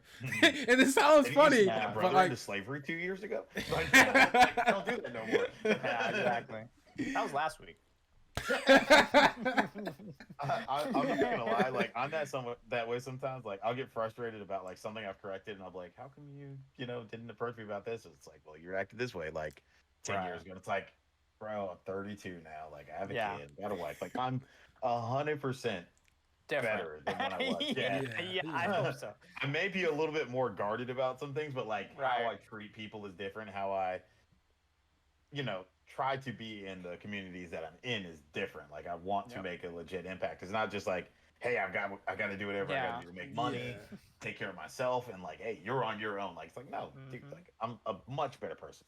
yeah, 100%. Give me the chance to be the guy that I know that I can be for you. Exactly. I love that saying. We're gonna put that Yep. on a t-shirt. That's a good t-shirt for sure. But I wanted to ask, getting back to the army, like your career and stuff like that. Navy. Where did I'm sorry? Did I say Oh, it's all army? good. Did I say army? I'm You- sorry. I'm you're sorry. good. You're good though. Navy. Where did gaming come into your life? Was it something that you learned before the Navy or during the Navy? Like, Yeah, where yeah. did gaming come into your life? So that is good. So I was very fortunate enough that my dad was really into gaming. Okay. So one of my very first early memories of like just gaming was getting on Windows 95 on the PC. We had dial up, so you couldn't be on the phone and the internet at the same time back then. And just getting on games like StarCraft, Civilization, just like basic, like easy computer games. And then at the same time, we had a regular Nintendo back then. So like Duck Hunt, Mario. And so my dad had like this whole like like he used to make shelves back in the day. He's Yeah. very handy. And he had like a bookshelf kind of deal. And it was like at the entertainment center, and it had like the Super Nintendo eventually, then the regular Nintendo, the Sega, they were all like on different shelves, and then there was That's like a dope. TV. Yeah, it Yeah. was like like a little TV. It was like one of those tiny ones back then. So I grew up gaming that, and then eventually they came into my room instead of the entertainment space. So Nintendo 64 was like one of the first memories I remember of having one in my room instead of having to go to the entertainment area. Yeah. Because GoldenEye and all that stuff. So I gamed most of my childhood. NFL Blitz, and then once PlayStation, Xbox came out, Madden, Halo, of course, Call of Duty. Then when I got into high school, we did still game because like Halo 2 came out, and we were gaming somewhat, but I was really into sports back then. Okay. So I was on football and track and basketball. So it was like that's what I was doing in my free time, was like sports. Yeah. So I was like kind of gaming, but not really. And then when I got into college, I was not gaming at all. So I was only like just working, partying, hanging out with friends, still playing sports. We always played hoop. So I mean like every day. So we were playing. And it wasn't until I was like a year and a half after I got in, the PlayStation 4 came out. Mm. your console? That's a lie, actually. Hold on. 2 years after I came in, it came out The because I think PlayStation, I was it like, came out. okay, It leave. came out. It came out in 2014, I believe. Yeah. So I would have been in for 3 years actually. So I came back from deployment, and it came out, and my wife bought me one. So that brought me back into gaming. So I had, yeah, right, like as a gift for coming for my birthday that year. And so the PlayStation 4 came out, and we had a PlayStation 3, and I would like buy Madden, but I was like not really playing, like very little hours. So from basically like 2005 to like 2014, I really wasn't gaming that much, like the occasional one off. And then that came out, and the first game that I got into on PlayStation 4 was Rainbow Six Siege. Came out in 2015. Yeah. Okay. And everybody at work played, and we were all on PlayStation. So like we would like have like little local tournaments that we would play, and we were getting really into that, climbing the ladder. I think rank came out like in once Black Ice came out, there was a rank mode. Yeah. And then so we started playing ranked, and then like playing a lot. And then that's when I got on Twitch, because my buddy was telling me, hey, on Twitch you can see pros play Rainbow Six Siege. So I was like, oh shit, like that's crazy. Like, like live, because you have to just look up YouTube, like tips and tricks and stuff like that. There was like a couple content creators, but nothing like what there is now. Yeah. And so, I just wanted to watch high level gameplay. So that's how I got on Twitch. I started watching some pros play Rainbow Six Siege, and that was like the only thing I watched. I didn't really like explore a lot. So I was just like, I would just game. And then I broke my back in 2016, and I was laid up for a while. So like that, I had like a lot of extended time at home. And so that's like, instead of just watching Twitch, I was like, maybe some people will watch me play Rainbow Six Siege. So like I just pressed because on the PlayStation you could just stream straight from it, right? Yeah. And you didn't need anything; you just play the game. And so that's how it started. I started playing Rainbow Six Siege and streaming it, and I was basically on painkillers and just gaming with my buddies at night. Killer content. Yeah, and so like in those early days when I had like no followers, nobody knew who I was, and didn't really have a community outside of my actual IRL friends that were playing and gaming, and that was like the start of me like developing like gaming friendships, because they were playing at the same time I was playing at, and that kind of stuff. And then I would start getting like, I still like, one of my very first follows was he's like 16 now, but he's a kid named Immortal Flame 195. He still comes in every now and again to the stream, but he's been following my channel for like over 5 years. So he was like 11 when we first met, and I'll never forget, like, he just popped in one day, like saw a little chat scrolling, and then I was just like, yo, what's up, man? Like, yeah, this and that. And it's just funny to see, like, now he's like in high school, he's about to get his license. It's like crazy, like 5 years ago, here I was playing Rainbow Six Siege on Twitch, and then eventually I switched to Fortnite when Fortnite came out. But yeah, so that's really what got me back in it. And then I was just hooked after that. Yeah. Like once I was like I was in it, like, building the friendships, the relationships. Like I met on Fortnite, I met like this clan that was like super cool, and that's how I got on Discord, because I never even used Discord before. And then so I linked up with them, and everyone was chill. There was like a few veterans in there, and like we were just like doing like these like fun tournaments with just each other, not for money or anything like that. And then I started streaming more and more, and I really liked it. And that's when streaming was like taking off, like during that Fortnite time. So like I was like having like 1 to 2 viewers, and like I was growing, like I got my 50 followers and stuff like that. But once Fortnite became popular, I was averaging like 15 to 20 viewers, and like doing great. Regardless. But it was a lot of growth from the game itself, and then being in that clan helped too. And like, so like there was like a lot of relationships built off of that. And that's really how like my networking in the gaming community started. And then I played Fortnite to death. I became so burnt out at Fortnite. And then, wouldn't you know it, Warzone came out. It's like the perfect timing for me. And I took like a big hit because I was still at the end of Fortnite. I was still averaging like 10 viewers. Like I was still get constant viewers. A lot of it was younger demographic, kids between the ages of like 10 to like 24 was like my demographic at the time. And you know, because Fortnite is definitely more catered for pleasing of the eye for kids and stuff like that. So it made sense. So I wasn't family friendly. I was still me, but you know, I wasn't like going out of my way to like be, you know, overly cursing and stuff like that. Yeah, I don't like when so, people do that. It's annoying. Yeah. So, but when Warzone came out, I was just like, hey, like, I'm done with Fortnite. Like, I can't play it anymore. Like, I've played it for 2 straight years. Like, I really, because I hadn't been playing Call of Duty at this point for a long time because COD had just been COD after COD after COD for me. So, like, I hadn't really played COD since, like, MW3.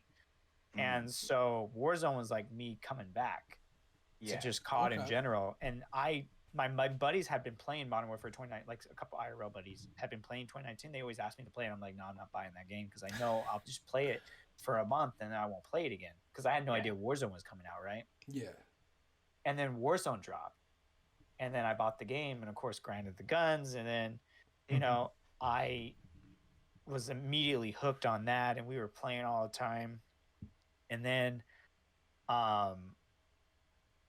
I started being more active on Twitch outside of my own stream. Yeah. I started watching more than just big streamers and I started networking and I met a good buddy of mine. Obviously, I met OG through Warzone. I've met quite a few friends. I met you guys through Warzone via OG. And it's just funny how like it all worked out because like all like my connections and getting to know all these communities and all these great people is all because my wife bought me a PlayStation 4 when I came back from deployment. It's all from gaming. It's all from gaming. It's just it's incredible. Like I know you guys feel the same way, and I know so many creators feel the same way. It's just the pure volume of like really good friends that you make. Like really good friends. Like I have friends from gaming I 100% consider some of my best friends in the world. And I have not met some of them in person. Only through gaming. But we talk that much because we have all these interests and it's just crazy. It's like it really is unbelievable when you sit back and think about how much my life has changed over the course of the last 7 to 8 years just from buying a PlayStation 4 when it came out. The gaming community is insane, bro. Like you were saying, like having friendships and stuff like that. Like Jordan and Brian, they're like my brothers now. Like I play with. I know Brian for what, 2 or 3 years Probably now. About 3 years. About 3 years now, and then I know Jordan for I think 5 years now. It's been a super long time. Like we've been through so much crap throughout that amount of time, man. Not crap as in like bad stuff, but I just mean like a lot of stuff. You know what I mean? Like we've been through a lot. We did this clan, bro. We've been managing things together. It's like I feel like these like him and his brother Jordan, because Jordan and him are brothers. I don't know if you know that. You probably know that, but they're probably like 2 of the closest people that I know, like to me right now. You know what I mean? It's crazy how the gaming community like does that. Just online community in general. It doesn't have to be gaming. Right. But like just online stuff, you meet people that you never met before that you may be like closer with than you are with your in real life friends, or you may have more connections than you do with your in real life friends. It's just crazy how that. Yeah. I play with you guys more than like I used to like before Warzone. I would game like maybe once or twice a month, like with friends coming over and like, hey, let's play Madden, let's play NBA. Like, I'm gonna make you go home salty. Like, that's what we're gonna do. But I desire to play with you guys more online than my IRL friends, which is wild to say. And if you're offended when you see this, it is what it is. But when you're exposed to new people and new opportunities and new things to get into, it can change what you enjoy. Like, I legitimately, 100%. Yeah, like I didn't care for FPS's. Warzone, I think, was just something special, and it happened at the right time, and it changed a lot of things for a lot of us, like networking wise and how we choose to spend our time, things like that. It's crazy to think about. Yeah, I thought Call of Duty was the same way. Like, oh, you guys are playing the same game year after year after year. You're taking the money, and I mean, granted, I was guilty of the same thing with like 2K and Right. Madden. I was buying the same game like every 2 years, but Warzone just. Oh, I'm so hit sorry, guys. I everybody. got someone at my door. Be right No back. problem. Okay. No problem. All right. Brian, 16 bar It's kinda- freestyle. Huh? 16 bar freestyle right now. 16 bars on a Sunday. This day belongs to the Lord. My Okay. man Drade had to leave because of a knock at his door. Okay. We're talking about Warzone. We're having a good time. What else? My man asked for 16 bars with a good rhyme. Mm. I got the pen and pad, but I never spit that written. Mm-hmm. The views on this video that we're gonna be getting is gonna be insane. Definitely over 100. It'd be dope if it hit 1,000, but if we hit 100, I'll still love it. We got this place that sells you cards, Kenny Lovett's, and they all break down. You're gonna want to shove it. Turn of All right, Drade. boys. I am gonna have to cut Yeah. this No off. worries, bro. I It's been a have while. my family just rolled up, so I was not expecting. You them want me back to take for like care of another them? I hour. can make them leave. Nah, they've been gone for a week, so No. Okay. No yeah. problem. So I wasn't expecting them back so soon. No worries. Yeah, But bro. I am gonna have to Just end it. that. But this has been great. This has Yeah, been let's great. enter close I it. had Where to fun. find you. Tell We us gotta where to have find you back online. on, bro. We gotta have you Yeah, back. absolutely. Oh, 100%. Absolutely, it was great. But where can we find you, like Brian was saying? Oh, okay. Just Twitch slash Drade27 is my Twitch, and then on Twitter it is TRAV 182, and then my TikTok is the Drade27. Perfect. Dig it, bro. You guys Yes, make we'll sure. drop all those down below. Yes, sir. And yeah, definitely hit them up. Yes, sir. I Yes, appreciate sir. you guys. All Yo, right, it has been a guys. pleasure. We It didn't even has. really talk about gaming except for the No. last 30 minutes. It's crazy. That in and of itself is a good podcast. I feel like that's how life is. It Yeah. is. It is. I feel Yeah. like that's how real conversation goes. It goes where it goes. Yeah. Exactly. But all right, guys, make sure to drop a comment, drop a sub, drop a like. We will see you in the next podcast. Thank you, Drake, for And- coming on again. Check out his YouTube, and he also edits for another YouTuber. We'll try to have the link, but like good content. Yes, OGZ Good Labs. So Yeah. OGZ Labs is one of my good friends, and I do edit a lot of his long form videos for him and some of his short form. You can find his if you just type in OGZLABS Back. Yeah. as We'll well. put that link in the description as well. All right. All right, gentlemen, you guys have a It's been great pleasure. Sunday. Go enjoy your family, good sir. It's been a pleasure. All right, Deuces. later, boys.